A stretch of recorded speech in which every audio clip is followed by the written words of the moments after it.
le bureau des médias et qui a été bien aidé par Anna Giraud, qui est donc membre de SOS Méditerranée et bénévole. Avant de commencer, nous tenons à prévenir que certains propos qui vont être tenus peuvent peut-être vous choquer, et donc sentez-vous libre de quitter la salle à tout moment. Voilà, sentez-vous libre. Le 10 août 2023, le journal Le Monde titrait « Naufrage en Méditerranée, plus de 2000 hommes, femmes et enfants sont morts ou disparus depuis le début de l'année ». C'est un bilan lourd, plus lourd qu'en 2022, et sûrement en deçà de la réalité. Et d'après les chiffres de l'Organisation internationale des migrations, la Méditerranée aurait emporté avec elle plus de 25 000 vies depuis 2014. Si la politique de l'Union européenne, au regard des migrations et du sauvetage en mer, s'est avérée hésitante ces 10 dernières années, jusqu'à se refermer récemment, une partie de la société civile n'est pas restée indifférente. Ainsi, Sophie Beau, vous confondez en 2015 avec le capitaine de marine marchande Klaus Vogel, l'association civile européenne de sauvetage en Méditerranée centrale, SOS Méditerranée. Vous êtes aujourd'hui la directrice générale de cette association.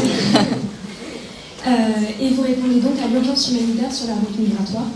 C'est une route migratoire donc la plus mortelle au monde. Et à ce titre d'exemple, cet été, entre le 10 et le 11 août 2023, SOS Méditerranée a réalisé avec l'Ocean Viking, qui est donc le bateau de SOS Méditerranée, sa plus grosse opération de sauvetage, acheminant vers des ports italiens et siciliens près de 623 rescapés, ayant généralement fui la Tunisie et la Libye. Merci. Du coup, derrière ces chiffres se cachent également des visages, des histoires, des récits de vie, d'hommes, de femmes, d'enfants, qui ont souvent vécu l'enfer et qui doivent aujourd'hui vivre avec. Des humains pour lesquels le combat pour pouvoir jouir de leurs droits, de leur liberté et de leur dignité continue encore après leur arrivée sur le territoire européen. Parmi ces visages et ces histoires, il y a la vôtre, Alpha Kaba. Vous êtes journaliste, aujourd'hui réfugié politique à Bordeaux, et vous avez d'ailleurs obtenu votre diplôme de journaliste reporter d'images à l'IJBA. Et 7 ans en arrière, vous avez pris la mer quittant la Libye et ses traumatismes, et avez été secouru par l'Aquarius, donc l'ancien bateau affrété par la SOS Méditerranée. Un parcours que vous racontez dans votre livre publié en 2019, Esclaves d'Émilis, Voyage au bout de l'enfer libyen. Alors la situation critique en Méditerranée, elle a certes investi progressivement le débat public, dans les médias qui s'emparent de la question. Les discours s'entrechoquent entre encouragement à l'aide humanitaire, criminalisation des secouristes, valeurs humanistes et politiques anti-migration. Mais loin des personnalités politiques qui alimentent les clivages autour de l'immigration, souvent pour des raisons électorales, nous avons décidé pour cette conférence de recentrer le débat autour de ceux et celles qui risquent leur vie pour traverser la Méditerranée, qui se consacrent au sauvetage en mer et qui donnent leur temps pour apporter de l'aide. Donc, fort de vos témoignages et expériences, nos invités ici aujourd'hui, issus de la société civile, vont pouvoir nous proposer leur analyse, nous raconter l'urgence en Méditerranée, telle qu'ils l'aperçoivent et ils la vivent. Et bien sûr, en deuxième partie de la conférence, vous aurez le loisir de poser toutes les questions que vous voulez. On va donc commencer par votre parcours, Alpha Kaba. Notre première question est la suivante. Vous avez quitté la Guinée-Conakry en août 2013, alors que vous travaillez dans une radio locale à Cancan. Pourquoi avez-vous commencé à faire du journalisme et quelles étaient vos motivations? Et surtout, quel type de journaliste faisiez-vous à Cancan? Voilà, merci aux organisateurs, bonjour à tous, merci aux organisateurs de m'avoir invité à cette rencontre pour parler d'immigration. Parce qu'aujourd'hui, j'ai l'impression qu'on parle d'immigration plus que de la religion, on parle d'immigration plus que surtout de la solidarité et du réchauffement climatique. Ces derniers temps, on a tendance dans les médias à faire trop de bruit autour de l'immigration. Certes, c'est une crise qui demande de la solidarité par rapport à d'autres crises. Donc, je vous remercie infiniment par rapport à l'invitation et je suis très content de retrouver Sophie Beau avec laquelle j'ai fait pas mal de rencontres autour du sauvetage en Méditerranée et de mon parcours. Donc, je suis Alpha Kaba, je suis né le 23 mars 1988 en Guinée, ça veut dire que j'ai 35 ans maintenant, et je suis né au nord-ouest de Conakry.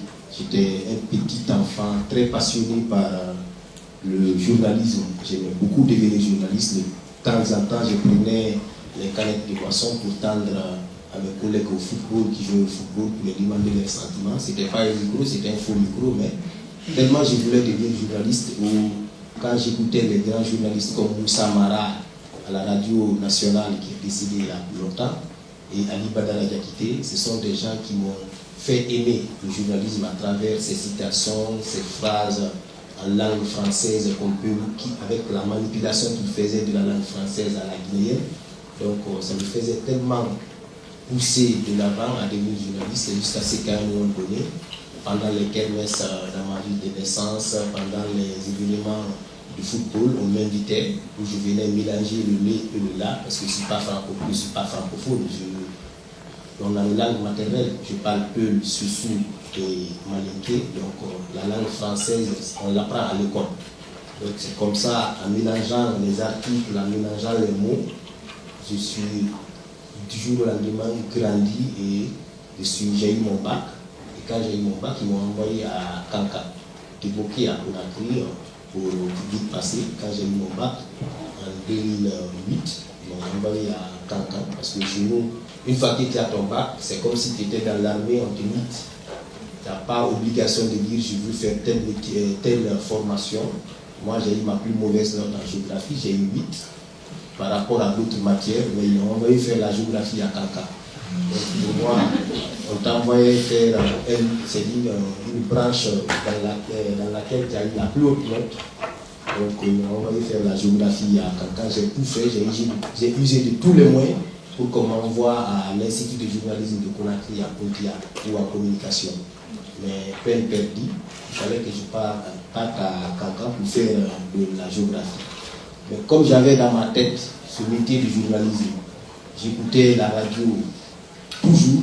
Et un jour, quand j'étais à Kanka, il y a le journaliste Sidi Diallo qui faisait une émission, qui animait une émission. Et une fois, le standard de la radio s'est bloqué, ça passait plus parce que parfois il fait libre antenne, les gens appellent pour faire des dédicaces et tout. Le standard s'est bloqué, les gens ne pouvaient pas appeler, une panne technique. Il a donné son vrai numéro de téléphone à l'antenne pour que les gens continuent à envoyer des messages. Moi aussi j'ai profité à ce moment. J'ai écrit un message à Sidi Diallo. Bonjour, je m'appelle Alpha Kaba, je suis passionné de journalisme, je voulais que vous me preniez en stage dans votre radio. Je suis à l'université de Kankan. Parce que quand je suis arrivé à Kankan, à l'université déjà, j'ai commencé à m'intégrer facilement. J'étais le correspondant de la presse universitaire. Et j'avais un ami qui était le directeur de la presse universitaire qui travaille aujourd'hui dans la plus grande radio de Guinée, Babila. Donc à deux, on animait un peu la presse universitaire, les rédactions, les journaux, tout ça là. Et je me suis écrit dans le message, j'ai envoyé à Sidi. Quelques minutes après, il m'a répondu, tu peux passer à la radio demain. Je suis venu à la radio, il m'a proposé un stage, c'est pas comme en France ici, et il m'a tout de suite dit, bon, tu aimes le sport, tu vas travailler avec mon humain, comme ça vous allez faire des émissions hebdomadaires de la radio Horizon Sport. Donc c'est comme ça que j'ai commencé petit à petit dans mes comptes rendus, je faisais beaucoup d'erreurs. Il y avait le doyen Mansa Sardou qui m'aidait à corriger de temps en temps, le directeur de la radio qui m'aidait à corriger. Il me dit c'est pas ça, c'est ça, c'est ça, c'est ça. J'ai appris comme ça, en quelque sorte, c'est le journalisme de la rue, parce que je n'ai pas fait la formation proprement dite. Donc c'est comme ça, jusqu'à ce que de la radio Horizon FM, je suis devenu quelqu'un d'un peu grand, mais tout petit. En m'écoutant à la radio, vous allez chercher qui est Kabasset, parce que tout quelqu'un m'appelait Kabasset. Mais quand je sors dans la rue, difficile de m'indexer et dire que c'est Kabasset parce que j'étais tout petit à l'époque. Donc c'est comme ça que j'ai aimé ce métier. Et un jour, il y a une nouvelle radio qui a eu naissance dans la ville de Kankan. Et c'est comme ça qu'ils m'ont recruté officiellement parce que là-bas, la première radio, je faisais du bénévolat. Dans la deuxième radio, ils m'ont recruté officiellement pour faire des chroniques en langue malinké, Soussou, Peul, et des chroniques qui sont surtout basées sur la réalité ou la vie socio-économique de la ville de Kankan où on était. Donc vous savez tous déjà que le média, c'est pas être journaliste, c'est parler au nom des sans-voix, surtout faire des enquêtes de corruption, de vol et tout ça là, et puis venir balancer et informer la population. C'est pas être contre le pouvoir, mais chez nous, dire la vérité est contre le pouvoir, surtout quand tu es journaliste. Donc c'est comme ça. J'ai appris le métier et on a commencé à faire des chroniques à la radio Batet FM. Donc, on Une fois, il y avait le préfet de Kankan et le maire de Kankan qui avaient détourné de l'engrais qui était destiné aux paysans. Les paysans de la ville de la ville de Kankan et les sous-préfectures, dans le cadre de la campagne agricole initiée par le président de la République, Alpha Condé, à l'époque. Donc, on a enquêté, on a trouvé que, parce que c'était gratuit, le président avait a donné gratuitement aux paysans, et le préfet et le maire ont volé une bonne partie, une bonne quantité, pour revendre après. Donc, nous, on a enquêté, on a eu la nouvelle, on a enquêté, on a trouvé que c'était effectivement vrai. Et puis, on a fait l'émission. D'abord, Moussa Diawara a fait l'émission en français. C'était aussi avec moi. Et le soir, moi, je fais l'émission dans les langues vernaculaires parce que en Guinée, il y a 60% de la population, je ne dis pas maintenant, mais avant, 60 à 70% de la population était illettrée. Ne parlait pas français, ne comprenait pas le français. Il fallait faire les émissions dans nos langues pour leur permettre de connaître ce qui se passe dans l'administration, tout ça. Donc, on a fait l'émission à la veille surtout de l'arrivée du président de la République pour la première fois à Kankan, parce que c'est son fief, donc il fallait qu'il vienne remercier la population par rapport au vote massif qu'ils ont fait. Nous, on a profité, parce que Kankan, ça fait 660 km de Conakry. Ce n'est pas Bordeaux-Paris comme partout dans 2 heures. À l'époque, on pouvait faire 2 jours avant de rallier Kankan-Conakry. L'état de la route et tout ça là. Donc pour nous, le président n'était pas bien informé par rapport à ce qui se passe. On dit on va tenir l'émission à la veille, peut-être que quand il sera dans son hôtel, il va écouter l'émission, il saura ce qui se passe. Donc on a fait l'émission. Le lendemain, le jour du meeting du chef de l'État, les gens sont venus avec des pancartes, à bas le préfet, à bas le maire, il y en a qui sabotaient, c'est pour les gens qui ont jeté des pierres, des sièges et tout ça là. Et ils ont finalement dit que nous sommes les instigateurs de tout ce qui s'est passé, parce que c'est notre émission qui a révolté la population à faire des jets de pierre à la maison des jeunes de Kankan et tout. Le président n'a pas pu tenir son meeting. Ils ont envoyé les militaires afin de nous attraper, parce qu'ils avaient déjà attrapé quelques amis. Moi, j'étais même sur le terrain, parce que nous, on s'est débrouillé avec le téléphone qui fait du reportage pendant qu'il était un ami au studio, qui met le téléphone sur le parleur et qui met sur le micro. Donc avec les moyens de bord, quoi, on faisait des reportages comme ça. Donc on a été finalement indexé comme c'est nous qui avons sémé la pagaille lors du meeting du chef de l'État. Ils ont pris quelques amis, la radio a été saccagée. Et c'est comme ça que je suis parti de Kankan pour non loin de Mali Bamako. Et du coup, pour ces raisons, vous avez dû quitter la Guinée. Est-ce que vous pouvez nous raconter un peu le parcours que vous avez fait jusqu'à l'entrée dans ce que vous avez appelé, est-ce que vous appelez encore l'enfer libyen? Le fait de Kankan, quand je suis parti de Kankan, je ne pouvais pas retourner à Boké parce que Boké, c'est sur les rives de l'océan Atlantique. Et Kankan, c'est plutôt vers le Mali Bamako. Quand on voit la carte d'Afrique, c'est très loin. Donc de Kankan, je suis parti à Mali, au Mali Bamako plutôt. Au Mali Bamako. Après, je suis resté là 2 jours. Mais sauf que Mali Bamako et Kankan, c'est 200 km. Et que c'est la même population. Parce qu'il y avait même un ancien président qui disait que le Mali et la Guinée, ce sont 2 poumons dans un même corps. Donc c'est la même population, c'est juste la frontière qui nous sépare. Donc pour moi, après pour le doyen, il me disait qu'il va rester au Mali là-bas, il y a quelqu'un qui va dire qu'il était au Mali, ils vont venir te chercher. Donc mieux tu pars au Sénégal ou que tu continues vers Alger. J'ai un ami qui devrait t'héberger le temps que la situation se calme, c'est un journaliste, parce que le doyen Sarbou, dont je parle, c'est quelqu'un de bien connu en Kankan qui a un carnet d'adresse très riche. Il m'a conseillé de partir en Algérie. Bon, dans un premier temps, j'étais réticent, je disais non, je vais partir en Guinée-Bissau ou au Sénégal. Mais pas fini. Je suis parti, j'ai pris la tangente vers du Mali au Burkina, du Burkina au Niger, du Niger, on a traversé le désert et tout ce que vous savez. On a eu des compagnons de route qui sont décédés sur le désert d'Arlit, entre Arlit et Ingizam.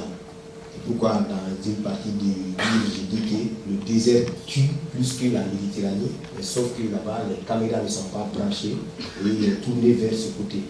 Sinon, quand on sait le nombre de personnes qui décèdent sur le désert, par rapport à la Méditerranée, vous allez voir qu'il y a une grosse différence. Tout à l'heure, vous avez entendu parler de 25 000 personnes qui sont décédées dans la Méditerranée, et ça grâce aussi à l'aide de SOS Méditerranée qui a sauvé une bonne partie.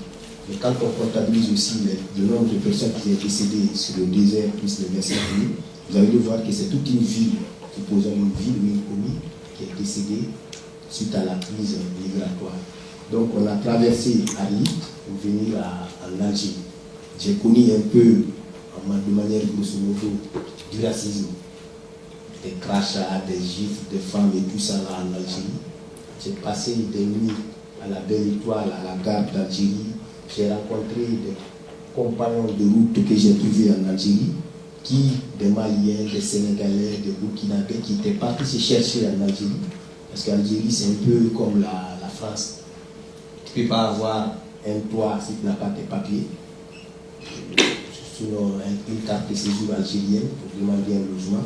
Donc ces jeunes étaient là dans des squats, ils squattaient dans des immeubles en construction et tout. Donc il y a Abdoulaye qui m'a demandé de venir avec lui dans ce squat.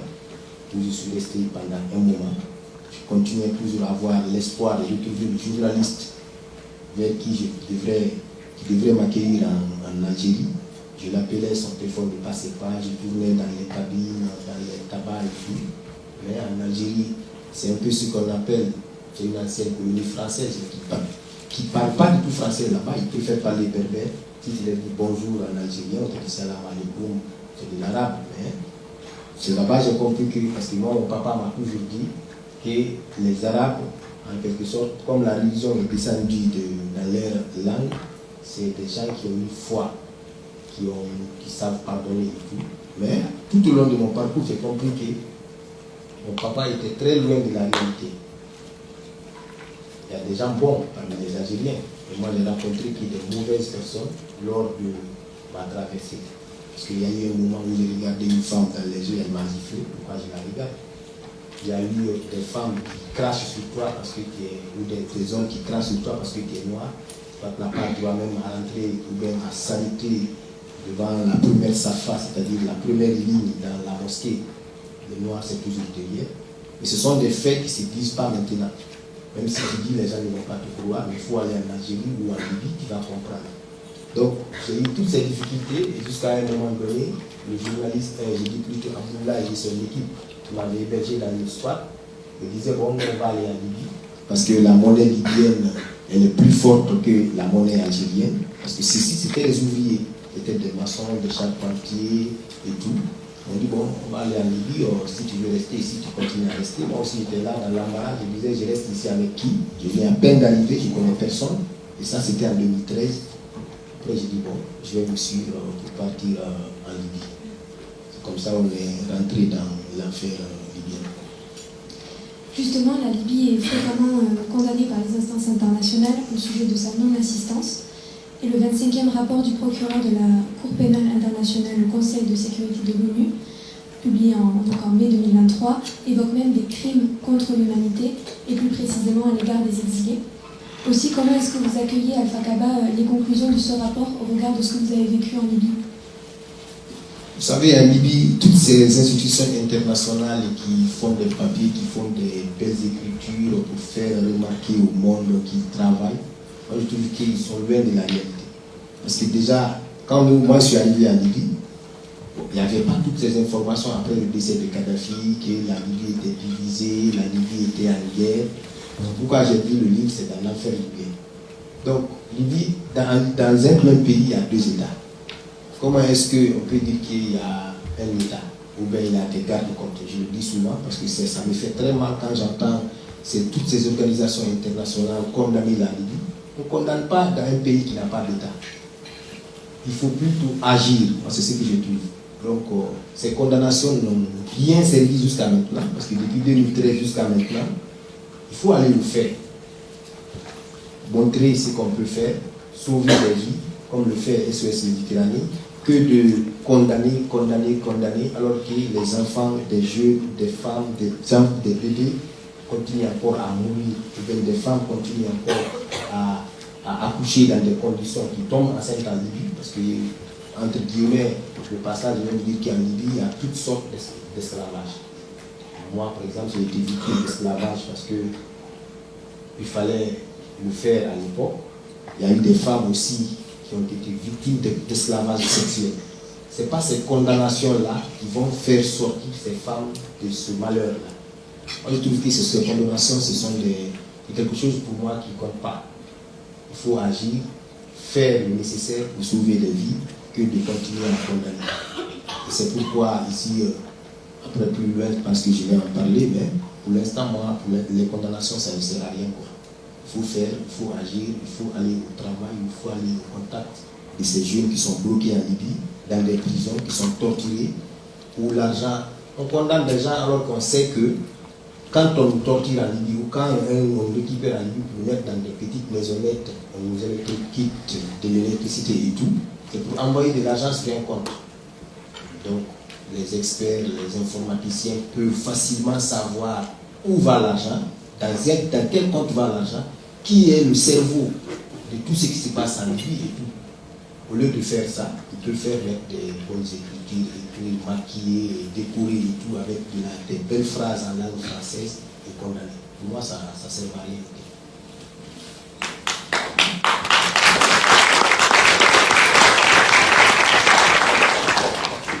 Merci beaucoup pour ce témoignage fort avec Akaba. Comme vous, de nombreuses personnes exilées sont entrées ou entrent encore sur le territoire libyen, parfois de force et sous contrainte, comme vous l'avez dit, mais aussi parce que la Libye est un peu perçue dans l'imaginaire collectif comme une porte d'entrée vers l'Europe. L'Union européenne a une certaine visibilité sur la détérioration de la situation en Libye depuis une dizaine d'années et a donc connaissance aussi de l'enjeu migratoire autour de ces territoires côtiers. Du coup, au regard de ces enjeux et de ces tensions, est-ce que vous pouvez revenir, Sophie Beau, un peu sur l'évolution de la politique européenne depuis une dizaine d'années en termes de migration, les différentes opérations qu'il y a eu, et justement de votre volonté à vous de créer SOS Méditerranée. Bonjour, merci beaucoup pour votre invitation. On peut aussi faire le tableau des politiques européennes et des différentes opérations, mais il y a surtout une opération qui n'est pas une opération européenne, mais italienne, qui était très importante entre fin 2013 et 2014.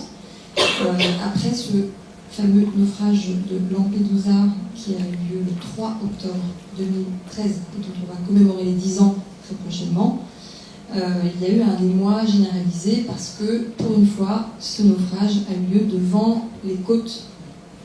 Et donc, quand on est face à la terre, il y a plus facilement des journalistes. Et donc, ça a été filmé et cette fois-ci, contre toute attente, ça a créé un émoi énorme, notamment en Italie, mais pas que. Et donc, cette opinion publique très indignée a amené à la création d'une opération de secours qui s'appelle Mare Nostrum, qui a été lancée par la marine italienne. Donc là, vraiment, c'est l'État italien qui a démarré cette opération de secours, qui a duré 1 an avec des moyens considérables. C'était une opération très chère, plusieurs bateaux pour rechercher des naufragés, des avions pour la surveillance aérienne, et puis tous les moyens ensuite d'accueil, de réception à terre. Ils ont secouru plus de 150 000 personnes en 1 an. Et ils ont demandé le soutien de l'Union européenne. J'y viens à l'Union européenne. Et l'Union européenne n'a pas répondu par la positive à cet appel à l'aide désespéré de l'Italie, de la mer de Lampedusa, Giuseppe Nicolini, qui s'est évertuée à appeler l'ensemble du monde à venir en aide parce qu'elle était effarée par ces multiples arrivées sur les côtes de son île, qui est la première terre italienne depuis les côtes libyennes. Donc l'Europe n'a pas répondu justement à cet appel. Elle a au contraire condamné moralement l'Italie en disant que cette opération de sauvetage, ça crée un appel d'air. Autant nous dire qu'on s'y connaît, nous aussi, SOS Méditerranée, avec cette accusation-là, on l'a eu souvent. On pourra y revenir si vous voulez. C'est intéressant d'en débattre. Et donc, non seulement il n'y a pas eu de soutien, mais en plus, il y a eu une fin de l'opération. Et donc, on s'est retrouvé fin 2014 dans le post-printemps arabe, chute de Kadhafi, donc avec énormément de personnes qui quittaient les pays d'Afrique du Nord. La crise en Syrie. Avec des milliers et des milliers, des dizaines de milliers de personnes qui ont essayé de traverser cette Méditerranée parce que pour fuir leur pays, il n'y avait pas d'autre option il n'y a pas de voie sûre, légale, accessible pour les personnes qui quittent leur pays. Et donc, qu'est-ce qui s'est passé? En fait, ça a été l'hiver le plus meurtrier que la Méditerranée ait jamais connu. Une opération, il y a eu l'opération Sophia, une opération militaire qui avait pour but, donc une opération européenne qui avait pour but avéré d'essayer de limiter la traite humaine, enfin d'essayer de s'attaquer justement aux passeurs. C'est l'arlésienne des politiques européennes. On ne voit pas très bien comment depuis la mer ça pourrait être efficace de s'attaquer aux passeurs qui sont à terre. Ça, il faudra qu'on m'explique un jour parce que je n'ai toujours pas compris la logique. Parce que les passeurs, ils ne sont pas fous, hein. Les passeurs ne vont pas dans les bateaux. Ils savent qu'ils vont mourir sinon. Donc les passeurs, ils ne sont pas dans les bateaux. Contrairement à ce qu'on peut entendre parfois en Italie notamment, quand le pauvre gars qui a dû Kalachnikov sur la tempe prendre la barre du bateau et accusé d'être passeur.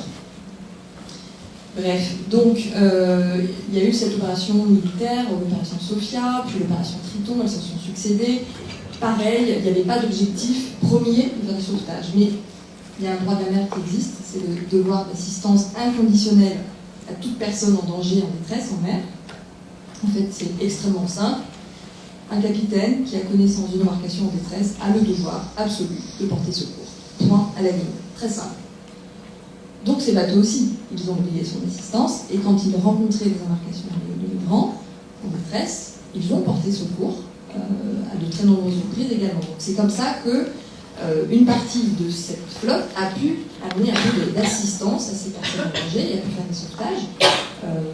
Tout comme les gardes-côtes italiens qui étaient encore à l'époque en charge de la coordination des secours jusqu'en juin 2018 sur cette zone de Méditerranée centrale, faisaient aussi énormément de sauvetage.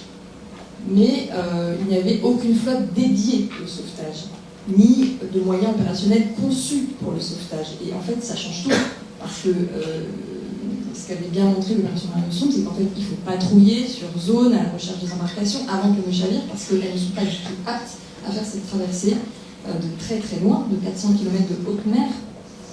Vous avez vu les bateaux pneumatiques, des petites barques en bois, parfois des bateaux, anciens bateaux de pêcheurs, mais là il n'y en avait plus, donc il y a aussi des bateaux qui ont été construits en Libye avec du bois, et des cales intermédiaires au fond pour pouvoir entasser les gens et aller voir le musée de Nouvelle-Aquitaine, les bateaux de la traite nucléaire. Je l'ai visité avec un des marins sauveteurs qui m'a dit j'ai l'impression de voir un des bateaux qu'on a secouru. C'est le même modèle, c'est comment entasser le plus de monde possible dans un bateau, côte à côte.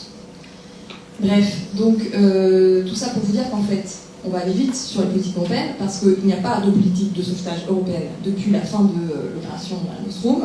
Il y a eu des bateaux qui ont eu d'autres missions et qui ont pu coopérer à la fin du sauvetage, mais depuis avril 2019, même ces bateaux-là ont été repoussés plus loin pour surtout pas ne pouvoir contribuer au sauvetage. Parce que ça, ce serait vraiment dramatique si on pouvait les accuser ensuite d'appel d'air,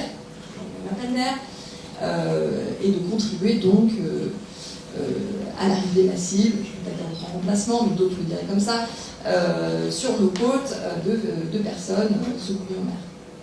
Donc on peut aller assez vite, je pense.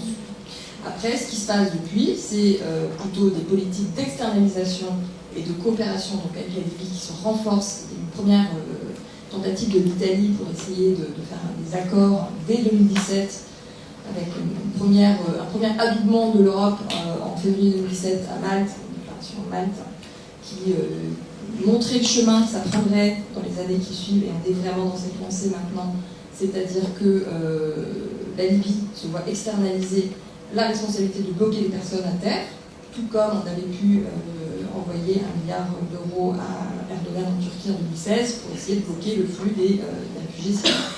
Donc il y a la même politique qui s'est mise en place. Alors avec une opacité qui est totale, parce que je vous mets au défi d'aller faire des exposés sur le financement européen des gardes-côtes libyens, allez-y. Il y a même une journaliste qui fait une saisine de la Cour européenne des droits de l'homme pour obstruction à la liberté d'information. Il n'y a aucune transparence sur les financements européens à la Libye pour soi-disant former, équiper les gardes-côtes libyens. C'est par dizaines de millions, centaines de millions d'euros, et c'est totalement opaque, avec l'utilisation des mécanismes de soi-disant aide au développement de l'Afrique, etc., qui sont complètement détournés. Et en fait, il n'y a aucune transparence. Et pourtant, c'est quand même nos impôts. Voilà, donc la politique européenne, elle se résume en fait à une politique progressivement mise en place d'externalisation du contrôle des flux migratoires à la base, quel que soit le coût, et quelles que soient les déclarations de crimes contre l'humanité, quels que soient les auteurs de ces déclarations, les agents des Nations Unies reconnus, ou bien même le président de la République, M. Macron, qui lui-même, en novembre 2017, a déclaré qu'en Libye, il y avait effectivement des crimes contre l'humanité. Voilà. Donc on fait ces déclarations, mais en même temps, on finance le soutien, se disant, aux gardes-côtes, à la formation, on dit, la formation des gardes-côtes libyens. Magnifique formation qui est vraiment très effective dans le jeu. D'accord, merci. Et du coup, rapidement, avant qu'on lance une vidéo qui explique un peu l'action de SOS Méditerranée de manière opérationnelle, comment vous y êtes pris pour monter SOS Méditerranée? Ça va pas être rapide, hein, donc on va vraiment résumer, parce que ça a été un peu compliqué. Quand deux Huluberlus, un marin et une humanitaire, sont allés voir tous les veilleurs de l'aide internationale en disant on va créer une association de sauvetage, ils ont dit ah oui, c'est très très bien. On a bon courage, hein. Mais il n'y avait pas de financement, justement. Alors moi qui travaillais longtemps sur le terrain humanitaire divers, c'est la première fois que je vois ça de toute ma carrière. Je n'ai jamais vu ça. Aussi peu de réponses et de prise en compte de cette situation de détresse humanitaire, enfin, c'est zéro. Voilà, c'est simple, c'est zéro. Les États ne prennent pas en compte l'existence d'une catastrophe humanitaire d'une ampleur quand même sans précédent. Parce qu'on parle de 28 000, pas 25 000, mais 28 000, regardez sur l'Organisation internationale de migration, personnes mortes en mer Méditerranée depuis 2014. 2014, c'est l'année où l'OIM a commencé à compter. Mais alors, on ne compte pas tous ceux qui ont disparu sans laisser de traces. Donc en fait, le bilan humain, il est bien plus dramatique que celui-là, et on ne sait absolument pas l'étendue. Je pourrais vous donner des exemples, j'ai pas le temps, je ne vous donnerai pas d'exemple. Mais voilà, pour juste revenir à c'est quoi la question. Comment on a fait la situation. Donc, fort de ce constat de défaillance des États, fort de cette conviction qu'en tant que marin et en tant qu'humanitaire, on ne peut pas laisser mourir devant nous des gens, parce que moi c'est ma mer Méditerranée, j'habite à Marseille, vous voyez, donc moi je vais me baigner dans la mer Méditerranée, mais d'ailleurs beaucoup d'entre vous, je suis sûre que vous êtes allés vous baigner déjà dans la mer Méditerranée, donc c'est notre mer, Mare Nostrum, et on laisse sciemment mourir des milliers de personnes dans cette mer sous nos yeux, alors qu'on sait comment il faut faire. Mare Nostrum, l'opération italienne a très bien montré comment il fallait faire. On sait quels moyens techniques, combien ça coûte, quelle formation, tout ça on sait faire, et on laisse quand même les gens mourir par milliers. Bon, en fait, c'est pas possible, donc on s'est dit, il faut aller vers la société civile. Les États sont défaillants, on s'est tourné vers les citoyens, on a lancé une opération de crowdfunding sur Internet qui a eu beaucoup de réponses. En 6 semaines, on a pu collecter 275 000 €, c'était en 2015, c'était l'année où il y a eu toutes ces traversées, où il y avait une forte émotion dans l'opinion publique, et donc une forte attente aussi d'action. Et donc le projet est arrivé au bon moment, en fait, juste après la diffusion de cette image très très choquante du petit Taran Kurdi sur la plage en Turquie. Je suis sûre que vous la connaissez. Et là, il y a eu une prise de conscience. Voilà. Donc la société civile a commencé à répondre, on a collecté des fonds, on a été tapé toutes les portes, on a fait un partenariat d'abord avec Médecins du Monde, puis avec Médecins sans frontières, et on a recherché un bateau à affréter. Donc le premier bateau c'était l'Aquarius, pour pouvoir démarrer notre action de sauvetage. Et on se disait avec Klaus Vogel que si on arrivait à sauver une personne, il faut le faire. C'est pas le nombre, c'est vraiment le fait de faire quelque chose en tant que citoyen, en fait, en tant que marin et militaire, vraiment cette idée de devoir pour nous, de responsabilité partagée et de se demander qu'est-ce que je peux faire moi à mon niveau. Est-ce que je suis spectateur ou est-ce que je suis citoyen? D'ailleurs, je vous pose la question aussi. Est-ce que vous êtes spectateur ou est-ce que vous êtes citoyen face à cette situation? Je pense que chacun peut se la poser en fait, et on a tous les moyens d'agir. C'est comme ça qu'on a démarré SOS Méditerranée. Ça a été très compliqué pour monter l'association parce que les budgets d'une opération d'un bateau qui fait 70 mètres de long, c'est colossal. Alors l'Aquarius c'était 11 000 € par jour.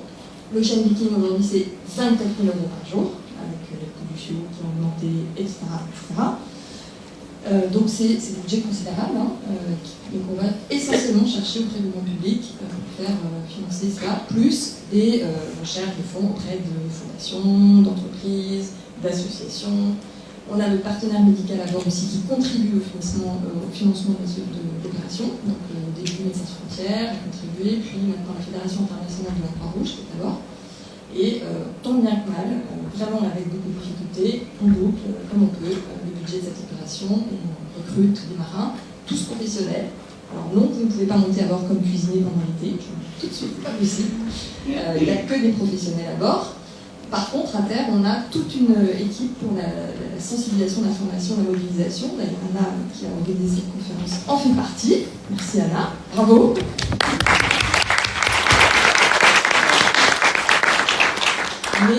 Mais on a une conception très très professionnelle de l'action en mer chez SOS Méditerranée parce que notre mission c'est sauver des vies, protéger les rescapés jusqu'à leur débarquement dans un lieu sûr, il y a le témoignage également. Mais cette mission de sauver des vies, en fait, on ne peut pas négocier avec le danger de mort en mer, c'est pas possible. En fait, il faut mettre toutes les chances de notre côté pour pouvoir secourir les personnes. Quand vous êtes face à une embarcation, et je pense que vous allez peut-être montrer maintenant une illustration, vous allez voir dans quelles conditions on arrive et face à quoi on se retrouve. On ne peut pas improviser. Si on n'a pas le pied marin et l'expérience, moi je ne cherche rien sur le bateau, il faut vraiment des professionnels de la mer. Merci beaucoup, justement, on va montrer un peu une vidéo pour voir comment SOS Méditerranée fonctionne.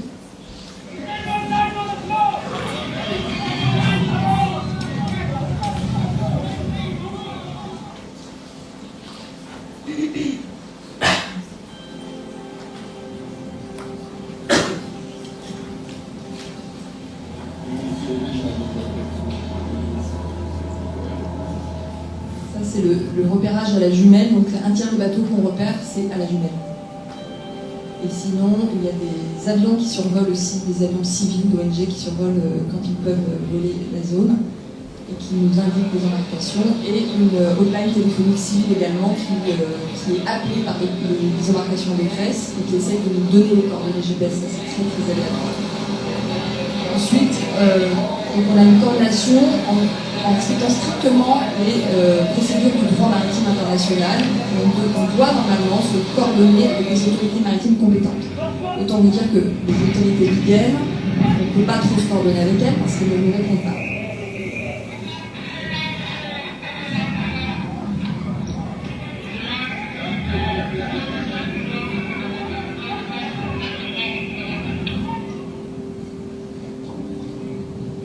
On doit faire, le premier principe de l'aide humanitaire, c'est de ne pas empirer la situation. Donc on a un certain nombre de techniques pour ne pas faire chavirer le bateau qui est déjà vraiment en très mauvaise posture quand on arrive et qui à tout moment peut chavirer. Ensuite, donc, on évacue les personnes les plus vulnérables et ensuite les autres avec nos canaux de sauvetage vers le chef de quai. Et enfin, on les accueille à bord, on les prend en charge, on va trier les urgences médicales dès l'arrivée sur le bateau. Parfois faire des éditroyages pour des cas d'urgence vitale qu'on ne peut pas prendre en charge à bord. Et puis il y a une attente jusqu'au moment où on va recevoir l'instruction d'un lieu sûr où aller débarquer les personnes. Ce n'est jamais SOS Méditerranée qui décide où aller débarquer les personnes, ce sont les autorités maritimes qui décident.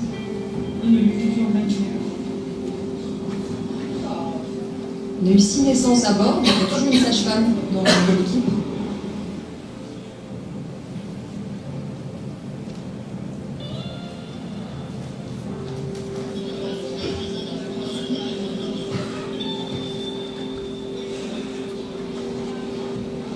On a pu rester jusqu'à 3 semaines en mer sans lieu sûr désigné par les autorités maritimes. Vous pouvez imaginer avec 300, 400, 500 personnes à bord, le niveau de détresse qui peut s'installer et d'angoisse pour les rescapés.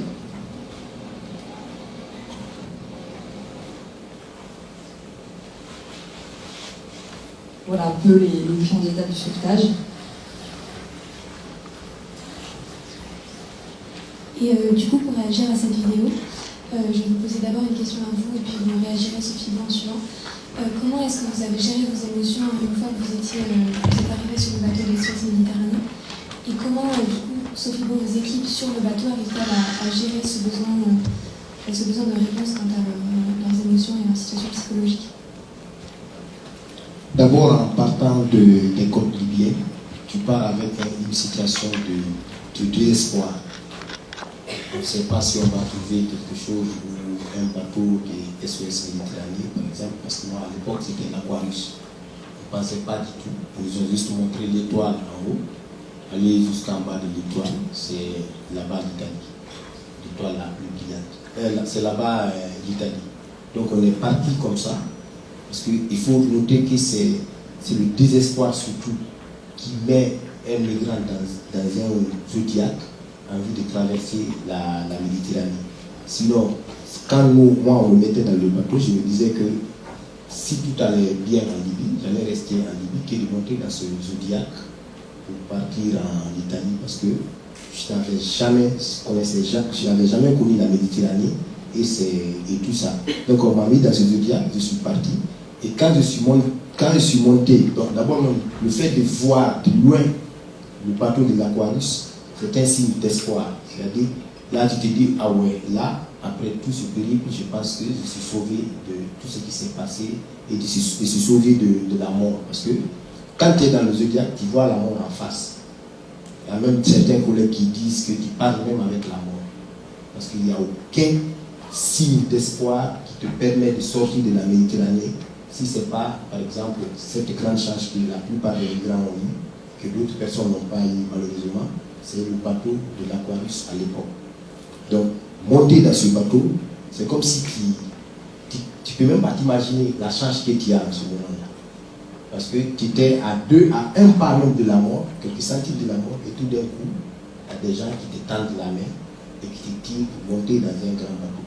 Parce que nous, notre zodiaque était percé de derrière. On a tourné 2 fois dans les eaux tunisiennes. Et de loin, on avait aperçu une petite lumière qui était allumée. Mais quand tu es plus loin, c'est une petite lumière. Au fur et à mesure que tu te rapproches, si c'est la nuit, au fur et à mesure que tu te rapproches, on disait, parce que notre bateau était, je dirais qu'il était dégonflé à l'arrière, l'eau commençait à rentrer, on se disait, bon, c'est peut-être des Asma Boy, comme Emmanuel Macron appelait les gardes-côtes libyens. C'était des Asma Boy, des milices libyens qui vont nous attraper et nous ramener dans des prisons en Libye en vue de nous revendre et travailler encore dans des chantiers de replantation. Donc on s'est dit, bon, comme le zodiaque est percé, on va continuer. Si c'est des Asma Boy, tant mieux. Si c'est l'Aquarius, encore, tant beaucoup plus mieux parce que nous sommes sauvés. Mais on ne peut pas continuer, on ne veut pas perdre la vie à Méditerranée. Donc on a suivi cette petite lumière de loin et au fur et à mesure qu'on s'approchait, la lumière s'agrandissait et le jour tombait, les hélicos commençaient déjà à sillonner le ciel et puis le repérage et tout. Et il y avait là l'Aquarius. Donc c'est un grand espoir, mais surtout tu dis que tu viens de renaître. Tu viens de renaître, tu étais né avant, mais tu viens de renaître parce que tu es sauvé à nouveau. Donc c'est comme ça, moi je qualifie ça. C'est un grand signe d'espoir, de joie, mais surtout une garantie.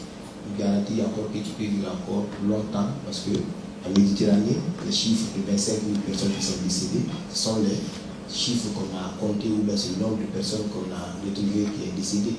Il y a des zodiaques ou des familles, jusqu'à maintenant, il y a des familles en Afrique qui m'appellent pour me dire qu'ils n'ont pas retrouvé leurs enfants. Est-ce qu'il est en Libye? Est-ce qu'il est arrivé en France? Est-ce qu'il est en Italie? Personne ne sait. Donc, peut aussi augmenter sur les 25 000 personnes, d'autres personnes qui n'ont pas eu cette chance que moi j'ai eu et que d'autres migrants ont eu, qui sont décédés en Méditerranée. Et du coup, je repose la question à Sophie. Comment vos équipes gèrent justement ce flux d'émotions qui arrive sur le bateau? Alors la priorité, c'est de prendre soin des personnes. C'est vraiment ça, la grande priorité quand les personnes arrivent à bord. Après, tout le monde est formé. La prise en charge des premiers soins d'urgence psychologiques, physiques aussi. Toutes nos équipes, obligatoirement, sont formées à ça. Et puis, il y a aussi sur les aspects psychologiques qui sont très importants, une prise en charge particulière, des briefings avant le départ et des débriefings après l'audition, avec des équipes spécialisées qui apportent de l'aide à notre équipe là, en tant que telle. Donc on essaye justement de préparer au mieux, mais je peux vous le dire, Klaus Vogel, mon collègue capitaine avec qui on a créé l'association, il n'est plus du tout actif parce qu'il a eu un terrible choc psychologique en fait en démarrant l'action. Bon, on n'avait évidemment pas du tout ce dispositif au départ. Et en fait, il s'en est jamais remis. Donc il a arrêté quoi. Parce que c'est extrêmement dur. C'est même insoutenable. Les premiers témoignages des rescapés qu'on a pu avoir à bord, quand ils nous ont. Parce que nous, on s'attendait à l'horreur de la traversée, ça oui. Mais les témoignages qu'on a eus, parce qu'à l'époque, il y avait très très peu de témoignages qui circulaient sur ce qui se passait en Libye. Les premiers témoignages, et tous concordants sur l'enfer libyen avec les viols, les rançons, l'extorsion de fonds, l'esclavage, tout ça, ça n'avait pas encore été documenté tellement, et il a fallu attendre novembre 2017 pour que CNN fasse un reportage sur un marché d'esclaves. Ça a vraiment fait basculer un peu la prise de conscience générale sur la situation en Libye. Mais avant, franchement, c'était totalement invisible, et on avait beau crier dans le désert, on criait vraiment dans le désert. Hein. Et même quand on était invité dans des médias, on n'arrivait pas à... C'était inaudible. Les gens me disaient non, mais c'est pas ça, on vous demande comment ça se passe le sauvetage. Et, non, mais attendez, on a autre chose à dire là, sur la situation libyenne. C'était inaudible. Et évidemment, la parole de personnes qui traversent, pourtant, c'est comme ça depuis des années en Libye, personne ne l'écoute. Donc c'était très dur. Mais donc voilà, il y a vraiment un accompagnement nécessaire des équipes. Okay. Et donc ça, c'est la question de la mise en sécurité d'ailleurs sur le bateau, mais ensuite l'opération n'est pas finie, notamment le débarquement. Et plusieurs pays européens, il y a de nombreuses reprises, notamment l'Italie, Malte, parfois refusent le débarquement et le bateau est obligé de parcourir de nombreux kilomètres pour trouver un autre port. Comment du coup SOS Méditerranée a réussi à pallier en fait cette violation du droit international maritime dont vous avez parlé? Alors on est très patient, très déterminé, très têtu aussi, très obstiné, parce qu'on a le droit avec nous, et puis plus que le droit, je pense qu'en fait on a un peu la morale aussi avec nous. Donc on ne lâche pas, c'est-à-dire qu'on attend en mer jusqu'à ce que, et on répète, et on répète, et on répète. D'abord l'interpellation directe des autorités maritimes, s'ils ne répondent pas, on passe aux autres centres de coordination des secours des autres pays les plus proches. Quand les Libyens ne répondent pas, on va s'adresser à l'Italie. Malte aussi, mais Malte ne répond jamais. Donc on sait déjà que de toute façon on le fait juste pour le décorum, mais ça ne sert à rien. Donc on va s'adresser à l'Italie et on va pas lâcher, et on va répéter, on va répéter, on va répéter. D'une part, ça c'est directement au niveau des opérations, de la gestion des opérations, et en plus de cela, parfois on va faire des communiqués de presse, des mobilisations, des actions de communication visibles pour essayer de faire pression sur le plan public pour que, par exemple, quand le bateau a aéré 3 semaines avant d'aller à Toulon en novembre 2022, on a eu toute une gradation dans nos mesures pour essayer d'abord de faire fléchir l'Italie. On a prévenu les autorités françaises en leur disant il semblerait que le gouvernement Meloni s'apprête à violer massivement le droit international et ne pas ouvrir un port pour débarquer nos 234 rescapés. Donc, qu'est-ce que vous faites comme action diplomatique vis-à-vis de l'Italie? Donc, on a des actions de plaidoyer en direct aussi avec les États. Pareil en Allemagne, puisqu'on a un réseau de 4 associations en France, Allemagne, Italie et en Suisse. Donc, en Suisse, pareil, on saisit les organisations humanitaires internationales, le HCR, etc. Mais en fait, il faut être devant les côtes et franchement, le meilleur levier, c'est l'opérationnel. C'est-à-dire que quand on est avec 200 personnes ou 600 en train d'attendre, évidemment, les États sont bien obligés d'ouvrir un port. Et on respecte strictement ça, c'est vraiment une position de la SOS Méditerranée. D'ailleurs, il y a parfois du désaccord entre les sauveteurs, d'autres ONG et nous. Et nous, on est vraiment sur cette approche extrêmement légaliste. Parce qu'on a le droit avec nous, donc en fait, il faut le faire respecter. Parce qu'on est tellement criminalisé qu'il ne s'agit pas d'en rajouter en fait. Il n'y a pas besoin de forcer ou vous voyez, de se faire accuser, de ne pas avoir respecté telle ou telle procédure.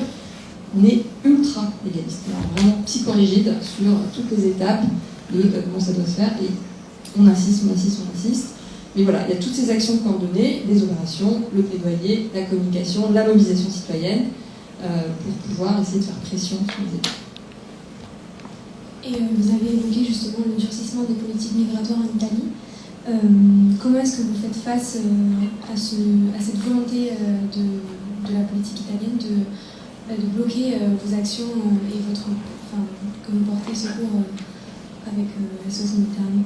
De la manière dont je viens de vous dire, de manière obstinée, on continue à porter secours, à repartir en mer, à refaire le sauvetage, à redemander un poursuivre et à attendre une réponse. Alors, depuis le début de l'année, après l'épisode de Toulon, ça a quand même fait un peu désordre au niveau international. L'Italie s'est un peu fait condamner par ses homologues de violer aussi ostensiblement que ça le droit maritime international. Ça n'était pas très bon effet.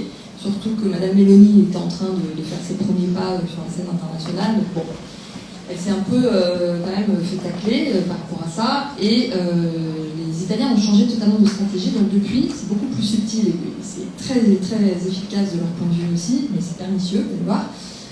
Ils ont voté un décret qu'ils ont promulgué en loi en janvier, qui dit que il faut débarquer les personnes sans délai après un sauvetage. Alors ça, c'est stricto sensu le droit maritime international. Donc ça, c'est normal. On va dire, bah oui, c'est bien. Oui, sauf que la subtilité, sans continuer à patrouiller pour aller porter secours à une deuxième embarcation, une troisième, une quatrième, une dixième, comme on l'a toujours fait. Parce qu'il n'y a pas qu'une embarcation de détresse, il y en a souvent plein à la fois. Et donc on a toujours optimisé, tellement déjà pas assez de moyens de sauvetage, qu'on a toujours essayé d'optimiser notre capacité de sauvetage en patrouillant jusqu'à ce que le bateau ne puisse plus prendre du tout de personne et à ce moment-là, demander un port sûr et rentrer dans le port désigné. Mais là, on ne peut plus faire ça. Donc dimanche, on a fait un sauvetage, je vous donne un exemple, 68 personnes. On peut en avoir 10 fois plus, encore plus personnes. Eh bien, instruction immédiate de l'Italie, vous allez à Ancône. Je ne sais pas si vous savez où est Ancône, c'est à 1560 km du lieu du sauvetage que nous avons fait, tout en haut sur la côte adriatique en Italie. Et qu'est-ce que ça a produit? Ça produit que, 1, on ne peut plus patrouiller pour aller chercher 2 embarcations en détresse, 2, ça fait 4 jours de navigation, on vient de marquer aujourd'hui les rescapés, où on a été bloqué sans pouvoir faire le sauvetage, rebelote dans l'autre sens pour redescendre, plus des coûts du fioul considérables, donc en fait ça grève la capacité financière des ONG, et le but étant évident de limiter l'action de sauvetage des navires militaires. Donc pourtant, ce décret, je pense qu'il n'est pas attaquable, parce que la manière dont il est formulé, c'est la pratique qui pose question, c'est pas la loi même en fait. Et on s'est vraiment posé la question de comment faire pour essayer d'attaquer ça, mais c'est inattaquable. Et l'Ocean Viking a été mobilisé encore une fois une dizaine de jours en juillet. Qu'est-ce qu'il est possible de faire face à ces blocages administratifs? Alors ça dépend, parce que là en l'occurrence on nous a encore sorti une nouvelle réglementation disant que, bon je vais rentrer dans les détails un peu techniques, mais ça vous donne un petit exemple d'une des détentions de navires. Donc là nous avons eu un contrôle de l'état du port, donc l'Italie qui, après un débarquement des rescapés dans un port, nous a fait un contrôle. Donc on a à peu près le bateau le plus contrôlé du monde. Hein. Je vous assure que là on atteint le niveau record, je pense. Et ils nous ont sorti un argument totalement fallacieux qui était: vous n'avez pas assez d'équipage formé en cas d'abandon du navire pour déployer les radeaux de survie. Merci. Si, parce que c'est justement un sujet sur lequel on a posé scrupuleusement et on a toutes les personnes certifiées, les diplômes pour déployer les radeaux de survie. Donc, le bateau bat pavillon norvégien. On a dû s'adresser via l'armateur et propriétaire du navire aux autorités norvégiennes qui ont dit si, sur un règlement international, bien sûr, bien pareil, à la société de certification du navire qui émet des certificats réguliers sur tous les aspects, pour dire qu'on est bien en conformité, qui ont dû l'actifier. Donc on est revenu avec nos papiers par les autorités italiennes, voilà, on est en conformité. Ah oui, d'accord, vous pouvez partir. Des 10 jours de bloqué. On a complètement désorganisé notre planning de sauveteurs parce qu'on n'avait aucune idée combien de temps ça durerait. Le temps de réapprovisionner le bateau, de remettre toute l'équipe en route. Donc en fait, on a perdu 2-3 semaines de sauvetage en mer. Et c'est comme ça en permanence. Si c'est pas, là, il y a eu 3 bateaux arrêtés après, on doute, sur le fameux décret de Piantedosi du mois de janvier dernier, où les Italiens considèrent que ça n'a pas été strictement respecté l'ordre des choses tel qu'ils le voient eux. Merci. Par rapport à votre intégration en France, du coup, Al-Fakaba, on connaît la complexité de la législation et l'administration française, le très long parcours pour obtenir la demande d'asile, puis le statut de réfugié. Comment est-ce que vous avez surmonté l'attente de la décision quand justement l'obtention de ce statut de réfugié? Comment ça s'est passé? Bon, ça c'est toujours compliqué de parler du parcours des migrants, surtout en phase d'intégration. Commencer par la demande d'asile. Moi j'ai fait une demande d'asile et je suis resté 9 mois en procédure de Dublin. Donc souvent on ne raconte pas ça aux gens dans les médias. C'est cette loi Dublin. Parfois on dit que l'Italie, la Grèce ou la Turquie, les pays qui sont aux abords de la Méditerranée sont difficiles. Mais c'est vrai, mais la loi Dublin a été votée par les pays membres de l'Union européenne. C'est-à-dire, c'est ton premier port d'arrivée, c'est là-bas que tu dois demander l'asile. Et c'est pourquoi l'Italie est très ferme parfois, et c'est pourquoi certains pays de l'Union européenne, l'Espagne par exemple, est aussi très dur parfois. Mais c'est vrai, cette loi doit être levée pour permettre à ces pays aussi de respirer un peu et de souffler. Ça y va dans l'intérêt de tout le monde, des migrants, mais aussi de toutes ces personnes qui pensent à l'humanité, à la solidarité.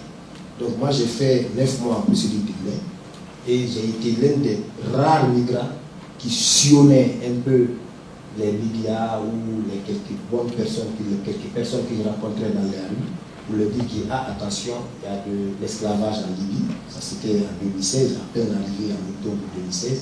Je racontais aux gens, mais personne ne me croyait. D'autres personnes me disaient, mais Alpha, tu es fou, ça ne peut pas exister à ce moment-là. J'ai dit, pourtant, ce que j'ai dit, c'est vrai. Il y a de l'esclavage en Libye, les gens sont torturés, électrocutés et tout ça là. Mais on ne me croyait pas. Avant même que les images de la dame de CNN ne sortent, moi, j'en parlais déjà. Mais quand les images sont sorties, un seul jour, tac, on a vu dans les médias, comme c'est un très grand média américain qui a fait sortir, ce n'est pas un alpha fou qui venait dans les rues et dit aux gens, ceci s'est passé en Libye, on ne croyait pas. Mais dès que les images sont sorties, tout de suite, toutes ces personnes que j'ai rencontrées pour les expliquer qu'il y a de l'esclavage en Libye, ont cherché à me contacter. Et c'est comme ça est venue l'idée du livre Esclave de Ulysse, parce que toutes ces personnes qui ne croyaient pas au départ couraient derrière moi pour avoir un article, par exemple Sud-Ouest, le premier journal, le premier article qui est apparu sur Al-Fakaba, c'était le journal Sud-Ouest. Le 27 février 2017, le journal, l'article est sorti sur le parcours et l'esclavage et tout. Donc ça veut dire que moi je n'étais pas fou, au contraire, les gens qui n'écoutaient pas ne me croyaient pas en quelque sorte. Parce que l'image en faisait foi, où on revendait des migrants, des esclaves et tout. Donc moi j'ai fait cette demande d'asile. J'ai tourné en rond. Et quand les images sont sorties, on a rencontré, j'ai eu la chance de rencontrer Paquito, qui est décédé, qui était un militant qui avait beaucoup de force et d'énergie dans l'accompagnement des migrants. J'étais assis comme ça à la cabane à gratter de Bordeaux-Sainte-Croix. J'ai dit, Paquito, qui ne connaît pas une radio ou un journal qui a besoin d'un stagiaire, comme je l'ai fait à Cancan à l'époque. Il me dit non, ici c'est pas en Afrique, ici il faut faire la formation, ok, j'ai dit, ok, il me dit tant mieux, voici, il y a 2 journalistes qui tenaient le colloque, c'était Clément Poré et Elliot Rembo. Clément, il travaille pour Mediapart actuellement, il était à l'époque en formation. Il m'a tiré vers eux, il ne me connaissait pas, il me dit, bon, moi c'est Paquito, lui c'est Al-Fakaba, il vient de la Guinée, c'est un migrant, petit patata. Après j'ai expliqué un peu mon parcours, ils ont été intéressés. Donc 2 jours après, une semaine après, les images de CNN sont sorties, parce qu'eux aussi ne croyaient pas en quelque sorte. 2 semaines après, les images de CNN sont sorties, ils m'ont rappelé tout de suite. Bon, on veut faire un article, on veut te présenter au directeur de l'Institut de journalisme. Donc c'est comme ça que j'ai eu la chance d'accéder à la formation en journalisme, pendant que j'étais encore demandeur d'asile. C'est comme pour dire qu'il y a une dérogation dans tout. Je n'ai pas présenté mon diplôme de géographie à Cancan, donc j'ai eu la chance de faire la formation en journalisme grâce à l'aide de toutes ces bonnes personnes qui m'ont accompagné. Et pendant que j'étais en pleine formation, d'après la préfecture de Bordeaux, l'Italie a envoyé un courrier me disant que je devrais me retourner en Italie parce que c'est mon premier pays d'entrée, c'est là-bas que je dois faire la demande d'asile. Donc, il y a eu une mobilisation. C'est pourquoi c'est très important ce que vous faites et je vous encourage dessus. Il y a eu une forte mobilisation derrière moi, des députés, des journalistes, des médias, Sud-Ouest et tout consort, des radios comme la Paix des Ondes, tout, accompagné à la préfecture, des associations aussi, Radio-Télévision des droits de l'homme et tout, accompagné à la préfecture comme un seul homme. Ils étaient là dès qu'ils m'ont vu. Je ne sais pas qu'est-ce qui est arrivé dans la tête du prophète à l'époque. Il a tout de suite changé la procédure parce qu'il n'avait aucune chance de m'embarquer. Parce qu'on te met là, on te met à la préfecture, il y a une souterraine, on te met dedans et puis tu sors à l'hôtel de police, il y a le centre de détention là-bas. Donc l'idée c'était ça. Le l'autorité est ramené en Italie. Tout de suite, ils ont changé la procédure, ils l'ont mis en procédure normale. Donc moi, je vais dire que moi, j'ai eu la chance par rapport à d'autres migrants. Moi, je n'ai fait que 9 mois. Il y a d'autres qui font plus que ça. Et de là, en fin 2018, j'ai eu en juin 2018, je suis parti jusqu'à l'OFPRA, devant un officier, il fallait écrire un récit, dire pourquoi tu as quitté ton pays, pourquoi tu ne veux pas retourner dans ton pays, pourquoi tu veux rester en France. C'est toute une interrogation, c'est toutes des questionnaires, des questions qu'on te pose pendant 2 heures de temps, 3 heures, ça dépend, parce qu'ils rebondissent sur certaines questions à l'OFPRA, juste pour te piéger, pour voir si tu ne mens pas, si c'est de la vérité. Après, j'ai eu mon statut de réfugié politique en juin 2018. Et c'est comme ça que j'ai continué à lutter encore, pas que pour moi, parce que j'ai eu mon statut avant même que le livre ne soit écrit. Donc, pour ceux-là qui pensent ou qui sont très mal informés, oui, le gars, il a écrit le livre pour juste avoir son statut, parce que les médias informent très mal les gens. Donc, j'ai écrit le livre après avoir eu mon statut, et moi, j'ai eu la chance de travailler même à France Télévisions, à France O, à Paris. J'ai fait 3 mois de stage de fin de formation à France O. Donc, moi, j'ai eu beaucoup de chance que d'autres migrants n'ont pas. J'ai eu une intégration très facile. Mais par contre, parfois je suis bloqué parce que moi je peux les débrouiller, parce que ceux qui me disent souvent, quand tu parles français, tu peux te débrouiller, mais c'est sans connaître la complexité de l'administration française. C'est très compliqué de s'intégrer en France, surtout quand tu viens d'un pays où il n'y a même pas, désolé, je me moque un peu de mes frères africains, où il n'y a même pas d'adresse parfois, où on te dit, tu montes dans le tram A, tu descends dans le tram B pour aller à la préfecture. Des migrants qui ne sont pas allés à l'école, c'est tout à fait compliqué. Donc, j'ai eu la chance, d'autres personnes n'ont pas eu, mais là, je continue encore à parfaire mon intégration parce que ça ne finit jamais.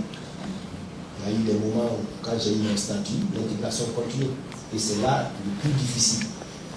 Demande d'asile, c'est oui, c'est difficile, tu dois parler de temps en temps dans les squats, tu n'as pas d'impôt à payer, tu n'as pas d'appartement une location à payer, mais une fois que tu as eu ton statut, si tu n'as pas l'esprit tranquille, tu risques encore de déborder, quoi. Moi, il y a eu un moment, j'ai fait même une formation pour devenir étagère par terre, juste après l'époque coronavirus, là, la pandémie et tout, j'ai fait une formation. Après, j'ai eu des parents qui me conseillaient, ils me disaient, Alpha, c'est pas fait pour toi, et même le directeur de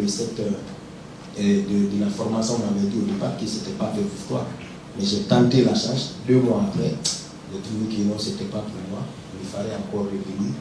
Et aujourd'hui, je suis veilleur de nuit au centre départemental de l'enfance et de la famille pour devenir éducateur MNA, les mineurs non accompagnés et tout. Donc c'est tout un parcours. Imaginez, depuis 2018, je continue encore à parfaire, à m'intégrer et à trouver toujours des bonnes voies sans faire du mal, comme le pensent les gens et disent souvent. Parce que quand on parle du migrant à la télé, tu as du mal à te sentir même migrant. Parce que c'est tellement devenu péjoratif. Le mot migrant est devenu péjoratif. Même l'autre fois, je disais, il fallait même enlever le mot là dans le dictionnaire, changer, à donner une autre appellation. Parce que à la place d'un migrant, quand on dit le migrant, il saute de peur, quoi. Il se minimise, il est petit. Vous voyez un peu. Et quand je suis parti à Saint-Étienne pour une conférence à l'université de Saint-Étienne, il y a une dame qui devait me recevoir. Elle ne savait pas que j'étais migrant. On a parlé au téléphone et tout. À la veille de mon arrivée, on a dit à la femme que j'étais migrant. Elle n'a pas accepté de m'accueillir. Parce que moi j'avais dit l'hôtel ou pas l'hôtel, moi je m'en fous, vous m'envoyez là où vous voulez, je dors, et puis je fais la conférence. Et le jour de la conférence, comme ici, la dame elle est venue suivre un peu ce que j'ai raconté, mon parcours et tout. Elle a pleuré dans la salle. Et à la sortie, elle m'a dit, moi je n'ai pas rencontré, elle m'a dit, oui, monsieur Camara, c'est moi qui devrais vous rencontrer. Franchement, je ne savais pas que c'était tout ça. Parce que les gens sont tellement mal informés sur le sujet du migrant. Dès qu'on dit migrant, pour eux, c'est des bandits, c'est des voleurs, c'est des gens qui sont venus arracher toute la ressource française et tout. Ou même, on a même donné à un moment donné le nom migrant économique. Il y a des migrants économiques, il y a des pires. Ça, c'est pire. Parce que c'est mal comprendre la politique. Quand on dit migrant économique, moi je dis qu'il n'y a pas de migrant économique. Il y a des êtres humains qui partent d'un point A vers un point B pour trouver une belle vie, pour se trouver du travail et tout. Le vrai migrant économique, c'est notre ressource. L'argent volé en Afrique qui est couché dans les banques européennes et qui est couché, ou de l'argent volé en Afrique qu'on prend pour acheter des hôtels. L'autre fois, je suivais une vidéo de la famille Bongo qui est décédée, qui a été délogée il n'y a pas longtemps, à l'île Bongo. Au moins 2% des hôtels à Paris appartiennent à la famille Bongo. À Nice aussi, 2% des hôtels qui sont à Nice, les grands hôtels que vous savez, luxe et tout, appartiennent à la famille Bongo. Ça, c'est ce que pour la famille Bongo. Quand nous prenons la famille du président camerounais qui est au pouvoir depuis avant même la naissance d'Emmanuel Macron, qui continue encore à être au pouvoir, qui est encore au pouvoir malgré son handicap et tout, quand vous prenez sa richesse en Europe, en Suisse, aux États-Unis, vous saurez que le vrai migrant économique, c'est l'argent qui quitte chez nous et venir se loger dans les banques européennes ici. Ça, c'est un point. L'autre point, c'est quoi? C'est qu'on a trop tendance à stigmatiser ou bien à raconter tout sur SOS Méditerranée. Oui, l'Europe n'aide pas. La vraie question, on ne pose pas aussi la question, quel est le rôle de l'Union africaine, des présidents africains face à tout ce qui se passe dans la Méditerranée? Parce que vous n'êtes pas sans savoir que c'est-à-dire la vraie cause des départs massifs en Afrique, c'est la mauvaise gestion, la corruption, la malversation financière qu'on ne cite pas souvent. Parce que si moi, à la place de ces chefs d'État, j'allais faire un fonds spécial pour SOS Méditerranée qui continue à sauver la vie de nos jeunes en Méditerranée. Donc, on ne parle jamais de l'Union africaine, on ne parle jamais de nos chefs d'État. Les chefs d'État, ils se réunissent juste quand il y a un coup d'État au Mali, près de la Guinée. Après, le chef d'État, il est prêt tout de suite à faire un communiqué pour condamner le coup d'État parce qu'il sait que son fauteuil est menacé parce qu'il y a un coup d'État dans un pays voisin. Dans pas longtemps, ils vont le déloger lui aussi. Mais l'Union africaine, elle n'existe que pour condamner. L'Union africaine n'en parle presque jamais des décès sur le désert de ces jeunes enfants qui sont décédés en Méditerranée. Bon, bref, on va longtemps parler de l'Union européenne, le rôle de l'Union européenne, qui finance, qui donne des millions d'argent aux gardes-côtes, soi-disant gardes-côtes. Moi, je l'ai toujours dit, partout là où je passe, il n'y a pas de garde-côtes en Libye. Emmanuel Macron lui-même, il s'est déduit parfois. Je suis désolé. Il s'est dit c'est un crime contre l'humanité. Ils se disent qu'il n'y a pas d'État en Libye. C'est vrai, il n'y a pas d'État parce qu'il y a deux chefs d'État. Je crois au nord, mais aussi il y a deux chefs d'État. Et derrière, on vient vous dire arnaquer l'esprit des paisibles citoyens français. Il a dit ouais, on donne de l'argent pour stopper l'immigration. Et derrière, il n'y a pas longtemps, j'entends parler de la loi Asile et immigration. À la place du gouvernement, j'allais dire la loi solidarité et gestion migratoire. Parce que ça ne sert à rien qu'on blague avec le mot ou bien qu'on pagaille avec l'esprit des gens ou bien tromper la population française. Il y a des bonnes personnes et de très bonnes personnes au sein de cette population. Et je sais que si nous étions les mauvaises informations que les gens là reçoivent dans les médias sur les mensonges qu'on dit que SOS Méditerranée serait même complice des gens qui partent de Libye, ils travaillent en permanence avec les passeurs. C'est des mensonges, c'est faux ou faux. Parce que moi, le jour où je montais dans le Zodiac, je ne savais même pas qu'il y avait un bateau Aquarius. Moi, j'entendais Lampedusa. C'est tout ce qu'on nous disait, Lampedusa. Aller jusqu'à sous l'étoile, c'est là-bas l'Italie. Donc, en quelque sorte, il faut qu'on essaie de dédouaner l'esprit des gens qui est beaucoup plongé dans le mensonge face à la réalité. Appeler les gens à la solidarité, appeler les gens au tissu social, appeler les gens surtout à l'humanisme. C'est très important parce qu'aujourd'hui, on ne fait que mentir dans les... Bon, désolé, je suis journaliste, on ne fait que détromper, mentir aux gens, à la population, face à ce qui se passe. Alors que loin de là, on devrait plutôt tourner entre nous la vérité, la sincérité, l'amitié, donner un toit, donner un bain chaud. Et sachez qu'aucun migrant ne vient en France pour vous prendre votre argent. Tous les migrants qui viennent, moi je suis là depuis 2018, je travaille. Je travaille, je contribue aux impôts. Je prends l'argent de personne, je travaille. Il faut qu'on arrête de tromper les gens et mentir aux gens. Merci beaucoup pour la force de vos témoignages. On avait encore plein de questions, mais on veut juste vous laisser vous, si vous avez des questions à poser à nos invités. N'hésitez pas et on vous apporte le temps.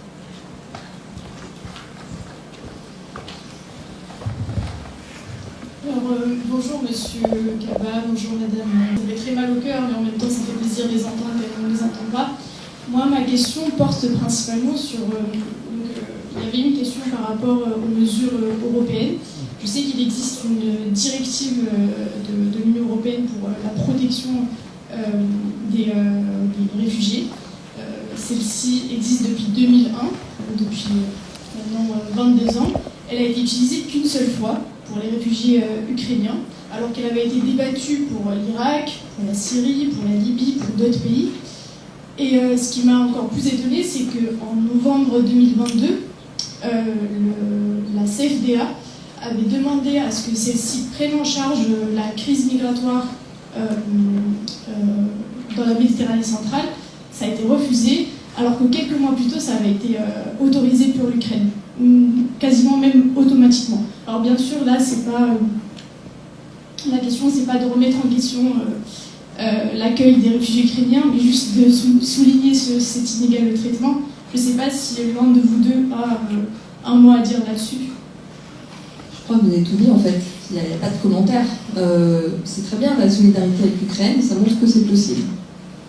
Je ne vais pas commenter trop longtemps, ça part de soi. C'est possible. Merci.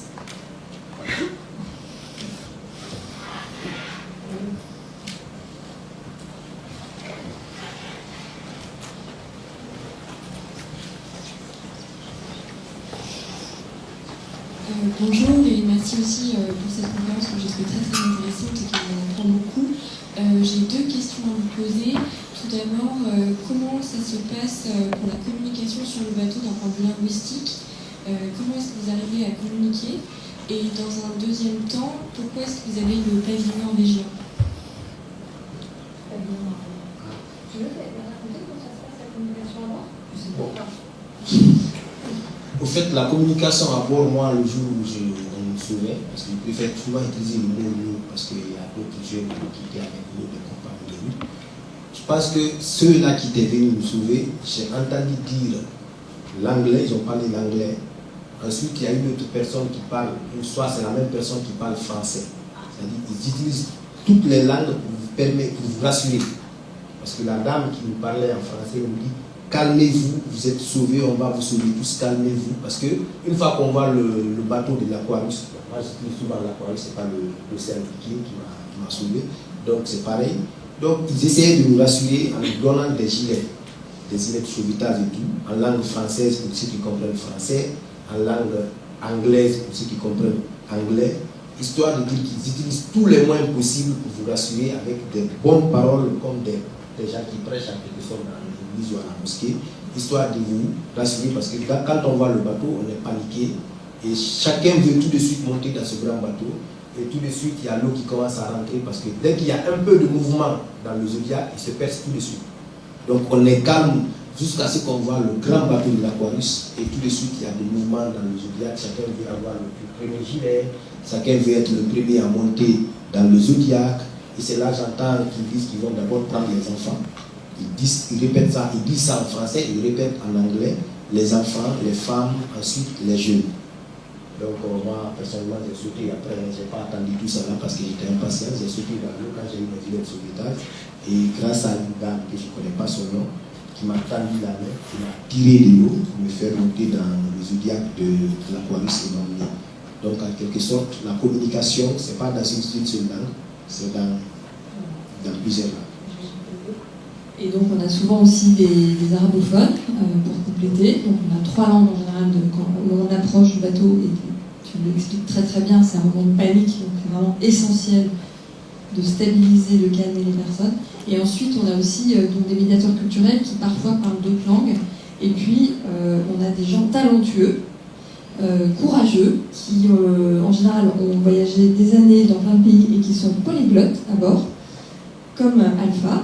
Et donc on utilise aussi les compétences parfois de certaines personnes pour traduire vers d'autres, notamment par exemple on a beaucoup de Bangladais, parce qu'il y avait l'immigration du Bangladesh vers la Libye depuis longtemps. Et on n'a pas toujours un interprète bengali. Voilà. Donc il faut aussi utiliser les compétences des gens. Et c'est aussi bien parce que ce sont des acteurs. Et voilà, on a tout ce dispositif. C'était quoi la deuxième question? C'est le pavillon norvégien. On avait d'abord un pavillon Gibraltar avec l'Aquarius parce que quand on a cherché l'Aquarius, on a cherché un bateau qui répondait à des caractéristiques techniques précises. Et l'Aquarius répondait bien. Et il se trouve qu'il avait le pavillon de Gibraltar. Bon, on a pris ce bateau sans faire attention au pavillon. C'était à l'époque où on n'était pas encore totalement criminalisé tout le temps, à longueur de journée, on va dire. Et puis en fait, en 2018, avec l'arrivée de Matteo Salvini comme ministre de l'Intérieur en Italie, les choses se sont un petit peu corsées. Il a fait pression sur les autorités de Gibraltar pour qu'ils nous dépavillonnent, c'est-à-dire qu'ils nous sortent de la flotte de Gibraltar, ce qui a été fait une première fois. On s'est repavillonné, alors c'était évidemment secret, c'est pas connu, on s'est repavillonné au Panama et rebelote, deuxième fois. Le Panama d'abord nous donne le pavillon du Panama au bateau et ensuite nous dit ah non mais en fait il y a des problèmes, etc. Et en fait ils nous ont expliqué que l'Italie avait fait pression sur eux en leur disant que s'ils gardaient l'Aquarius dans leur flotte, l'ensemble de la flotte panaméenne, qui est juste la plus grande flotte au monde, ne pourrait plus accoster dans les ports italiens. Et ils nous ont du coup sorti de leur flotte. Et donc des pays un peu faibles diplomatiquement face à un pays comme l'Italie, où la montée populiste était déjà bien sensible en 2018, ça ne fait pas le poids. Donc quand on a cherché un nouveau navire, parce que les différentes attaques des autorités italiennes sont venues à bout de notre bateau l'Aquarius, qui n'était pas bien, il faut très bien ce bateau. On a commencé par se poser la question, quel sera le pavillon qui va nous permettre de résister à ces attaques? Donc un pays hors de l'Union européenne, déjà, moins soumis aux pressions directes, un pays qui a une forte tradition maritime et un pays respectueux des droits de l'homme. Et en fait, c'est la Norvège. Et on s'est dit, on va chercher un bateau avec un pavillon norvégien. Et donc après, on a cherché les bateaux et on a trouvé le Shanghai. Voilà pourquoi. Et en fait, ça s'avère vraiment un très bon choix. D'ailleurs, d'autres ONG ont fait le même choix depuis. Parce que on est quand même. Ils sont réglo, quoi. Ils respectent le droit maritime, ils ne se font pas influencer à la moindre demande des Italiens.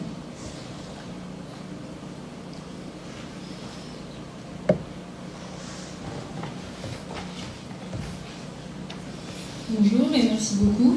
Vous avez beaucoup parlé de droit international, alors je ne m'en souviens pas parfaitement, mais il me semble que l'année dernière, 2 jeunes hommes avaient traversé la Méditerranée à l'avant d'un grand bateau.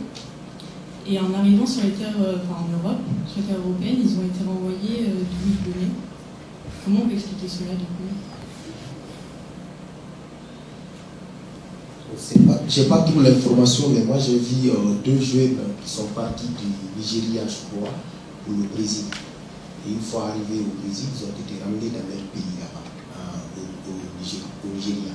Je ne sais pas maintenant s'il y a eu d'autres jeunes qui sont partis de leur pays au bord d'un grand bateau, parce qu'il y a ce qu'on appelle les dockers qui font monter et décharger les bateaux au niveau des ports. Il y a certains qui profitent pour monter dans ces grands bateaux, pour venir en Europe ou pour aller aux États-Unis. Donc généralement, moi, je l'ai toujours dit, il y a des lois internationales qui existent, qui sont bien décrites, et qui ne sont jamais respectées. Surtout face à l'immigration. Dès que tu es migrant ou dès que tu es quelqu'un qui veut partir te chercher, tu es tout de suite incriminé, plus que même les revendeurs de drogue ou de cocaïne. Donc, tout à l'heure, j'ai entendu Sophie parler que vous êtes tellement surveillés. J'ai voulu dire que vous êtes surveillés plus que les narcotrafiquants, en quelque sorte. Parce qu'aujourd'hui, le fait de sauver un migrant, ou le fait de respecter la loi sur l'immigration et tout, ça t'incrimine en quelque sorte. Donc, vu que vous êtes des hommes qui font sciences politiques, qui sont appelés demain à être conseillers d'un ministre ou travailler dans les médias sur des questions migratoires, ce qui peut-être ferait du bon travail, en appelant surtout nos dirigeants européens et africains partout à la solidarité. Je rebondis toujours sur ça. Il faut être solidaire, c'est mieux que de prôner ou de faire des textes de loi qu'on ne respecte pas. Ça ne sert à rien pour moi. Et c'est très important surtout que vous, qu'on prône tous ensemble la main tendue, la main sur le cœur, la solidarité et lutter tout ce qui est, parce que moi le mot racisme ça n'existe pas dans mon jargon, c'est un mot qui devrait aussi être retiré même des dictionnaires. Il suffit qu'il soit noir ou blanc, ou jaune ou bleu, c'est quelque chose qui ne sert à rien. Tant qu'on est être humain, il y a du sang qui coule dans nos veines, nous sommes les mêmes êtres, il n'y a rien qui nous différencie. Chacun doit faire son travail et éviter d'utiliser les mots pour diviser. Donc par rapport à votre question, les lois existent mais elles ne sont jamais respectées.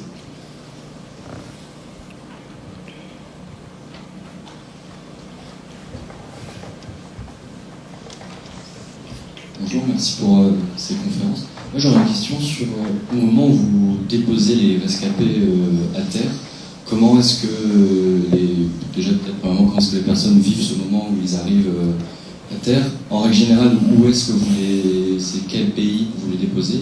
Et ensuite, est-ce qu'il y a des associations? Est-ce que vous êtes en lien avec des associations qui les accueillent à terre? Comment ça se passe? Bon, moi je vais vous parler de le jour où je suis descendu au port de Messine. On disait Messina, c'était en Italie. Donc il y a d'autres ports que Sophie va vous parler tout à l'heure. Le jour de notre arrivée à Messine, parce qu'on avait passé 2 nuits en Méditerranée, le temps d'attendre que le bateau sauve d'autres personnes et compléter le nombre de personnes pour pouvoir venir en Italie. Le jour de notre arrivée à Messine, il y avait toute une organisation derrière. Les médecins, les associations, les personnes de bonne volonté et tout. Tout était là, tout était préparé déjà. Vous descendez, vous vous identifiez, vous dites si vous êtes malade, il y a quelque chose qui vous ronge, parce que il y a par exemple des migrants qui ont pris des balles au pied en Italie, plutôt en Libye, avant d'être sauvés par le bateau de l'Aquarius. Il y a des migrants qui ont eu des fractures et tout, et qui ont eu le contact de l'eau des mers là, qui les ronge le corps et tout. Toutes ces personnes devraient être tout de suite prises en charge par les médecins et des femmes enceintes et tout. Donc quand nous descendons, on s'identifie de quel pays tu viens, qu'est-ce que tu souffres de quoi, de quelle maladie tu souffres. On essaie de nous mettre par groupe pour pouvoir bien faciliter l'aide et l'accompagnement.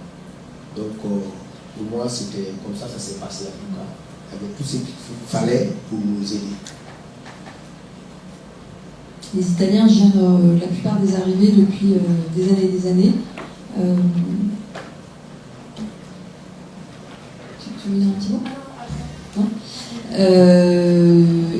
Donc ce sont eux qui désignent les ports. C'est jamais le même port. Donc en fait, ça complique énormément la tâche pour nous parce qu'au départ, on s'était dit qu'on aimerait bien avoir des équipes à l'accueil, mais c'est impossible, c'est logistiquement juste impossible. Donc ce sont vraiment les autorités qui organisent le débarquement et qui prennent le relais. Et un sauvetage, la définition d'un sauvetage, s'achève au moment où les personnes débarquent dans un lieu sûr. Donc au moment où ils descendent de la passerelle, c'est très très dur pour nos équipes, et en même temps c'est un soulagement pour tout le monde. Enfin, ils arrivent dans un lieu sûr, c'est fini notre responsabilité. Donc il y a d'autres acteurs qui prennent le relais, il y a souvent des associations, mais de moins en moins quand même en Italie. Il y avait Save the Children, il y avait il y a encore la Croix-Rouge. Mais voilà, ce sont d'autres chaînes de solidarité qui sont à terre et sur lesquelles en fait on n'a plus la main. Nous, ce qu'on fait, c'est le lien avec les autorités.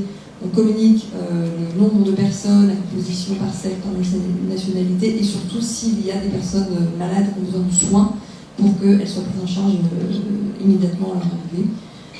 Et aussi, les mineurs sont pris à part par les autorités. Voilà, en gros, pour aller vite. Parce que je pense qu'on n'a plus trop le temps. Après, c'est pas tellement d'autres pays.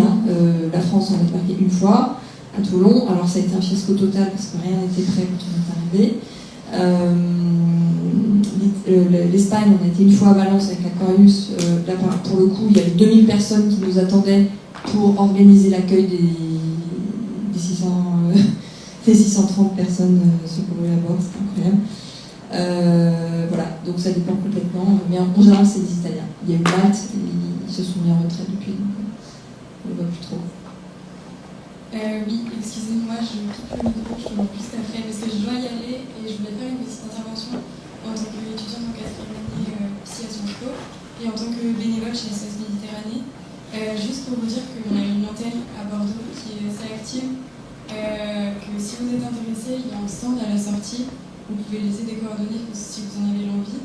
Ça peut être du bénévolat ponctuel, donc vraiment venir une fois si vous voulez. Enfin, on n'osera jamais à quelqu'un qui ne peut pas venir ou quoi que ce soit, ça reste du bénévolat.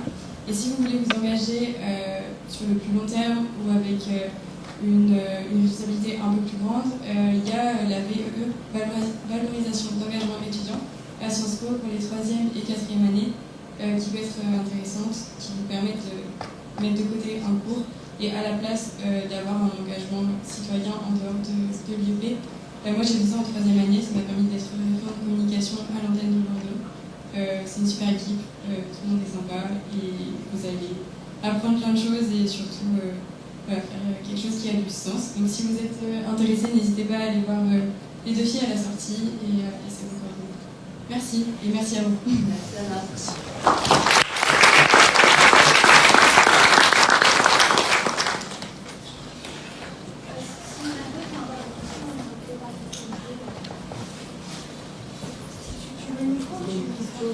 Oui, je peux dire. Que pouvez-vous dire de l'évolution de l'exposition médiatique et du traitement médiatique de SOS Méditerranée depuis sa création? C'est une conférence de 2 heures, Ça peut être beaucoup. La question que vous n'avez pas entendue derrière, c'est qu'est-ce que je peux dire de l'évolution, de l'exposition médiatique de SOS Méditerranée depuis sa création? Je vais résumer. On était des héros, des sauveteurs, mais héroïques, et maintenant on est des criminels. En résumé, bon, c'est un peu rapide, on pourrait quand même faire une synthèse, parce que là c'est un peu basique, mais il y a eu quand même une très forte criminalisation, je vous expliquer un petit peu plus. Donc, c'est pas forcément l'exposition médiatique, là c'est plutôt le ressenti dans l'opinion publique. Au niveau des médias, pour aller un peu plus loin quand même, on a eu toujours un accueil très assez favorable et respectueux, mais moi je trouve très orienté sur l'héroïsme des sauveteurs, peu sur l'héroïsme des rescapés. Et je trouve ça assez choquant, très honnêtement, parce que en fait nous on fait notre métier, voilà, et eux ils risquent leur vie. Donc il y a quand même beaucoup à dire sur la manière dont ça c'est présenté par les médias. Vous pouvez chercher, vous verrez les reportages sur SOS Internet. Et vraiment, pour moi, la perle, c'est dans ce type-là de traitement un peu fatigant, on va dire. C'est le reportage envoyé spécial, France 2. Franchement, mais c'est terrible. Surtout quand on sait qu'au moment où ils étaient à bord, il y a eu énormément d'événements politiques qui ont eu lieu et qui ont complètement changé la configuration de la zone de sauvetage, la manière dont on devait opérer. Ils avaient énormément d'interviews de rush, c'était complètement gommé au montage. Il n'y a plus rien, c'est totalement lisse. Et ils ont mis ça à Noël avec il y avait Thomas Pesquet, il y avait des héros sauveteurs en mer, et il y avait, je ne sais plus, un troisième héros, enfin, c'était François Gavard, le navigateur. Donc on était les héros. Et ça gomme l'aspect politique de la question. En fait, pour résumer, c'est quand même un petit peu gênant.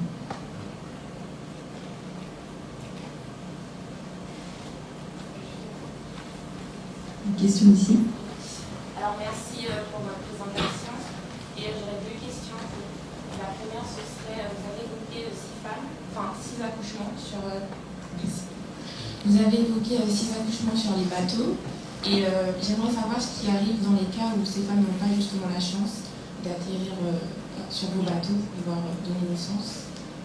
Qu'est-ce qui arrive? Et la seconde question porterait sur les conditions au niveau de l'esclavagisme. Comment ça se passe, le déroulement, et quelles sont les choses que vous avez subies, et comment ça a été vécu pour vous, monsieur Cava. Et aussi, si vous avez d'autres récits de personnes, amis ou d'autres réfugiés. Merci. Voilà, je vais commencer par répondre à la première question. Comment est-ce que les femmes qui n'ont pas eu la chance d'être sauvées par les SOS Méditerranée, et comment est-ce qu'elles accouchent ou dans quelles conditions elles accouchent, surtout en Libye? Moi, j'étais en Libye en 2013 et j'ai été revendu à 350 dinars. C'est l'équivalent de 200 €. C'est quelque chose que je n'en parle pas souvent, mais c'est du réel. J'ai été revendu et d'autres personnes ont été revendues plus cher. Ça dépend de ta force, de ta concurrence et tout. C'est comme ça se passait dans les livres d'histoire qu'on a eu un peu en Afrique à l'époque de la colonisation.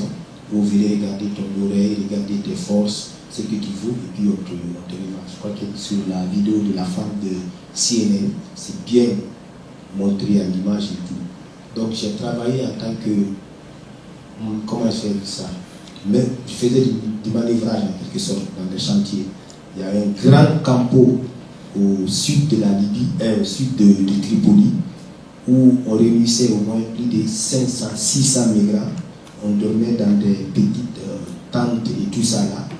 Et le matin, les Libyens qui sont fortunés, qui profitaient de la situation du chaos pour se construire des étages. Parce que la plupart des migrants à l'époque, je ne dis pas maintenant, la plupart de ceux qui étaient là-bas, c'était des maçons, des ouvriers, des maçons, des charpentiers, des carrières et tout, qui étaient là-bas à l'époque. Ils ont profité de la situation pour se construire des maisons à une main-d'œuvre pas coûtable. Donc moi j'étais dans ce lot, comme j'avais aucun métier, à part ma bouche certainement, le métier de journalisme que j'ai appris dans la vie en Guinée. Donc je partais, on me prenait, on venait, on regardait parmi vous, nous dire toi, suivez-moi, on vous met dans le coffre. C'est pas, on ne vous met pas dans la voiture. Quand tu es noir, c'est dans le coffre, on vous met. Même si c'est 4 personnes, on vous applique dans le coffre. Vous pouvez pas 500 km dans le coffre, sans bouger. Entre vous, dans des crampes et tout. On vous envoie dans les chantiers pour travailler. Donc, j'ai fait du manœuvrage, j'ai même creusé des tombes. J'ai nettoyé comment je vais dire ça, des toilettes, faire monter le déchet et tout ça là. On a fait tout ça là. Et derrière, si tu ne le fais pas, tu es fouetté. On jouait avec nous comme si on était des sujets, en quelque sorte. Vous pouvez mettre des pointes au sol et une personne s'arrête là-bas avec son arme, l'autre personne s'arrête par ici. Il vous demande de courir sur ces pointes-là. C'est-à-dire courir histoire d'éviter, mais on finit toujours par avoir des boutons dans les pieds et tout. Donc on était des sujets pour eux. Pour les femmes maintenant, les femmes, ce que j'ai appelé tout à l'heure, faisaient ce qu'on appelle de l'esclavage sexuel. Nous les hommes, on nous envoie travailler dans les chantiers, on nous envoie partout où ils voulaient. Mais les femmes, à partir de 18h, 19h, il y a des gens qui venaient louer. Nous, on était loués en quelque sorte, comme celui qui a une entreprise de location, qui vient louer la voiture, le soir qui amène la voiture. C'est comme ça qu'on faisait. Nous les hommes, les femmes aussi, c'était pareil. À partir de 19h, 20h, les hommes venaient chercher les femmes, ils s'achetaient avec les milices qui faisaient le trafic et envoyaient ces femmes. Et ces femmes tombaient même enceintes dans ces conditions. Et elles accouchaient là-bas, sans l'infirmière entre elles, parce qu'il y avait un petit mur qui nous séparait des femmes, et ces femmes accouchaient dans ces conditions-là. Il y a des femmes qui mouraient en accouchant, ou c'est l'enfant qui meurt. Parce qu'il n'y avait rien, c'est des moyens rudimentaires qu'elles utilisaient en tant que femmes pour une histoire de solidarité entre elles. Elles s'entraident entre elles là. Celui qui meurt, qui est les milices, et ils s'en fichent quoi. Donc, ceci répond à votre question. Et mon parcours en Libye, je vous ai dit, j'ai été revendu à 250 dinars. 350 plutôt dinars, c'est l'équivalent de 200, 250 €. Donc, d'autres personnes aussi ont subi le même sort. Et jusqu'au moment où je vous parle ici, vous regardez, vous allez en Libye, je ne le souhaite pas pour vous, mais quand vous allez, vous verrez encore des gens qui continuent encore à être esclavagisés en plein 21e siècle. Mais c'est une vérité qu'on ne dit pas souvent. Les milices, moi je les appelle toujours les Asmaboy parce que nous, quand on était là-bas, on les appelait les Asmaboy, les bandits en quelque sorte. Et Macron et les dirigeants européens appellent les gardes-côtes. Donc eux seuls, ils ont des appellations différentes. Donc ceci vous rattrape en mer et vous ramène dans les prisons. Ils vous revendent pour continuer à faire du travail dans des champs de plantation, dans des chantiers et tout ça. Donc c'est très dur à raconter tout ça. C'est pourquoi tout à l'heure j'ai essayé de sauter cette partie, mais en attendant vos questions, parce que c'est des moments qui me ramènent encore en Libye et qui me font mal en racontant à chaque fois.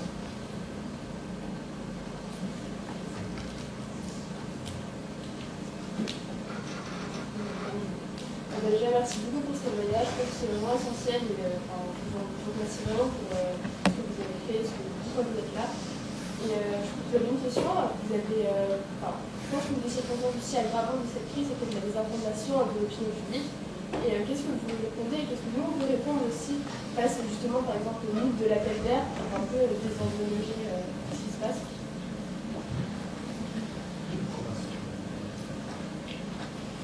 En fait, il y a des études universitaires qui ont étudié, vraiment de manière très objective et factuelle, le nombre de traversées quand il y a des bateaux de sauvetage et les jours où il n'y a pas de bateau de sauvetage, pour comparer les données. Et c'est totalement faux qu'il y a plus de traversées le jour où il y a des bateaux de sauvetage par rapport au jour où il n'y a pas de bateau de sauvetage. Par contre, le facteur qui est vraiment discriminant, c'est la météo. La météo, quand il fait beau, les bateaux sont poussés à l'eau par les passeurs. Voilà. Quand la mer est calme, ils sont poussés à l'eau par les passeurs. Donc, il y a des études qui existent, il y a énormément de désinformation parce que, alors ça a commencé en 2016, il y a eu une interview dans le Financial Times en décembre 2016 de l'ancien patron de Frontex qui s'est fait virer depuis, Maurice Leggeri, un Français, qui avait dit que les ONG étaient en collusion avec les passeurs, que de toute façon, au minimum, il y avait un appel d'air, etc. Donc c'était la théorie qui a ensuite été colportée et légitimée par cette interview, c'est le patron de Frontex qui dit c'est que c'est vrai. Et ça a vraiment fait le tour des opinions publiques, des dirigeants politiques surtout. J'ai vraiment entendu ça et ce que me disent certains soutiens que je peux avoir dans des hautes sphères, etc. Parce qu'il n'y a pas que des gens quand même indifférents, heureusement. Ils me disent, mais voilà, vraiment, ce qu'on entend, c'est ça. C'est que soit vous êtes en collusion avec des personnes directement, alors il y a eu des accusations, il y a eu des procès en Italie, évidemment, mais il n'y a jamais rien qui a été prouvé de ça, en fait. Ça, c'est totalement faux, mais ça fait quand même des dégâts. Et puis, il y a cette fameuse accusation, dans le meilleur des cas, où on nous dit « mais vous êtes naïf ou quoi? Vous faites un appel d'air. Ok, vous avez des bonnes intentions, les humanitaires, vous êtes vraiment des doux rêveurs, et naïfs, en fait, vous encouragez l'immigration clandestine. » Je cite. Et c'est votre présence qui fait venir les gens. Et en fait, quoi qu'il arrive, avec toutes les études qui démontrent l'inverse, ça continue à circuler. Donc c'est pour ça que pour nous c'est essentiel de venir vous parler aujourd'hui, d'avoir des équipes de bénévoles qui font énormément de sensibilisation. C'est la 3e mission de la Société Méditerranée du témoignage, avec énormément de prises de parole dans les établissements scolaires, dans les universités, dans des conférences grand public, etc., pour essayer de démonter justement tous ces préjugés. Mais il faut s'intéresser. Si vous n'écoutez pas, c'est facile d'avoir des jugements très rapides. Tout le monde n'a pas forcément envie d'écouter ça. Voilà. D'où l'importance de la sensibilisation dans les établissements scolaires. Et franchement, si ça vous intéresse, c'est vraiment passionnant. Ça fait du bien d'avoir des échanges avec les jeunes qui posent exactement les bonnes questions, qui nous disent mais puisque ça coûte super cher de payer la traversée, pourquoi on ne prend pas l'avion, les gens, etc. C'est vraiment des bonnes questions qui sont posées et ça fait plaisir de voir que en fait, si on échange avec les citoyens, il y a quand même une vraie prise de conscience qui peut parler. Voilà, moi je trouve qu'il ne faut pas trop écouter surtout les médias. Il faut les écouter, mais il faut les écouter sur du concret, quoi. Parce que c'est surtout les médias qui désinforment en complicité avec les dirigeants, les hommes politiques, qui désinforment la population par rapport au sujet de l'immigration. C'est pourquoi j'ai dit tout de suite, on parle d'immigration aujourd'hui plus que du réchauffement climatique. Parce qu'avant on parlait de réchauffement climatique, mais maintenant j'ai entendu même ces derniers temps qu'il y a une loi pour donner un statut particulier aux migrants, pour les métiers en sous-tension. Comme pour vous dire qu'en tant que ça les intéresse, ils utilisent de tous les moyens pour faire des dérogations pour sauver leur tête. En tant que ça ne les intéresse pas, ils utilisent aussi d'autres formes d'incrimination et tout. Donc, soyez humains, nous personnellement, soyez humains, soyez quelqu'un de penser à vos enfants ou à vos futurs enfants de demain. Parce qu'au fur et à mesure, nous construisons la méchanceté entre nous, la différence des couleurs et tout, notre humanité tend vraiment vers un monde plus méchant et plus criminel en quelque sorte. Parce que voir quelqu'un mourir et ne pas le sauver, c'est quelqu'un qui n'a pas de cœur. C'est bête, comme s'il n'avait pas de cœur en quelque sorte. Oubliez tous ces hommes politiques, c'est que vous êtes aussi au domaine des hommes politiques, mais soyez des bons hommes politiques et œuvrez pour surtout la solidarité. Rien ne peut partir sans rien ne peut se faire sans la solidarité. Et surtout faites attention aux informations qu'on vous donne, c'est des mensonges, mensonges et mensonges.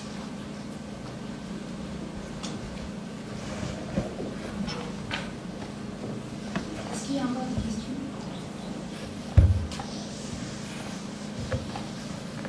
Autrement, je ne sais pas si vous voulez dire quand on a déjà super fort là, mais si vous voulez clôturer un message, appel à l'engagement ou autre, sentez-vous libre de le faire. Et sinon, merci à tous d'être venus. Alors, écoutez, merci beaucoup. C'est toujours extrêmement intéressant d'échanger avec des jeunes étudiants plus engagés, qui savent réfléchir et critiquer. Donc, allez vérifier tout ce qu'on vous a dit par vous-même, allez chercher vos sources. Il y en a qui veulent faire du journalisme, donc vérifier, comparer. Et puis voilà, moi ce que je pourrais vous dire, c'est engagez-vous, quoi. Parce que si vous n'êtes pas acteur, vous restez spectateur, le monde est pas forcément simple quand même avec tous les enjeux qu'on a, donc sur toutes les thématiques importantes. Mais je sais que de toute façon, on n'a pas besoin de vous le dire. On le voit bien, vous étiez nombreux aujourd'hui, donc ça fait vraiment plaisir. Et voilà, bonne continuation. Et surtout, n'hésitez pas à rejoindre nos équipes de bénévoles si ça vous intéresse, à nous soutenir, à parler autour de vous, à diffuser, à vous abonner à nos réseaux sociaux, diffuser. Et ça aussi, c'est hyper important pour nous aider. Voilà, merci beaucoup.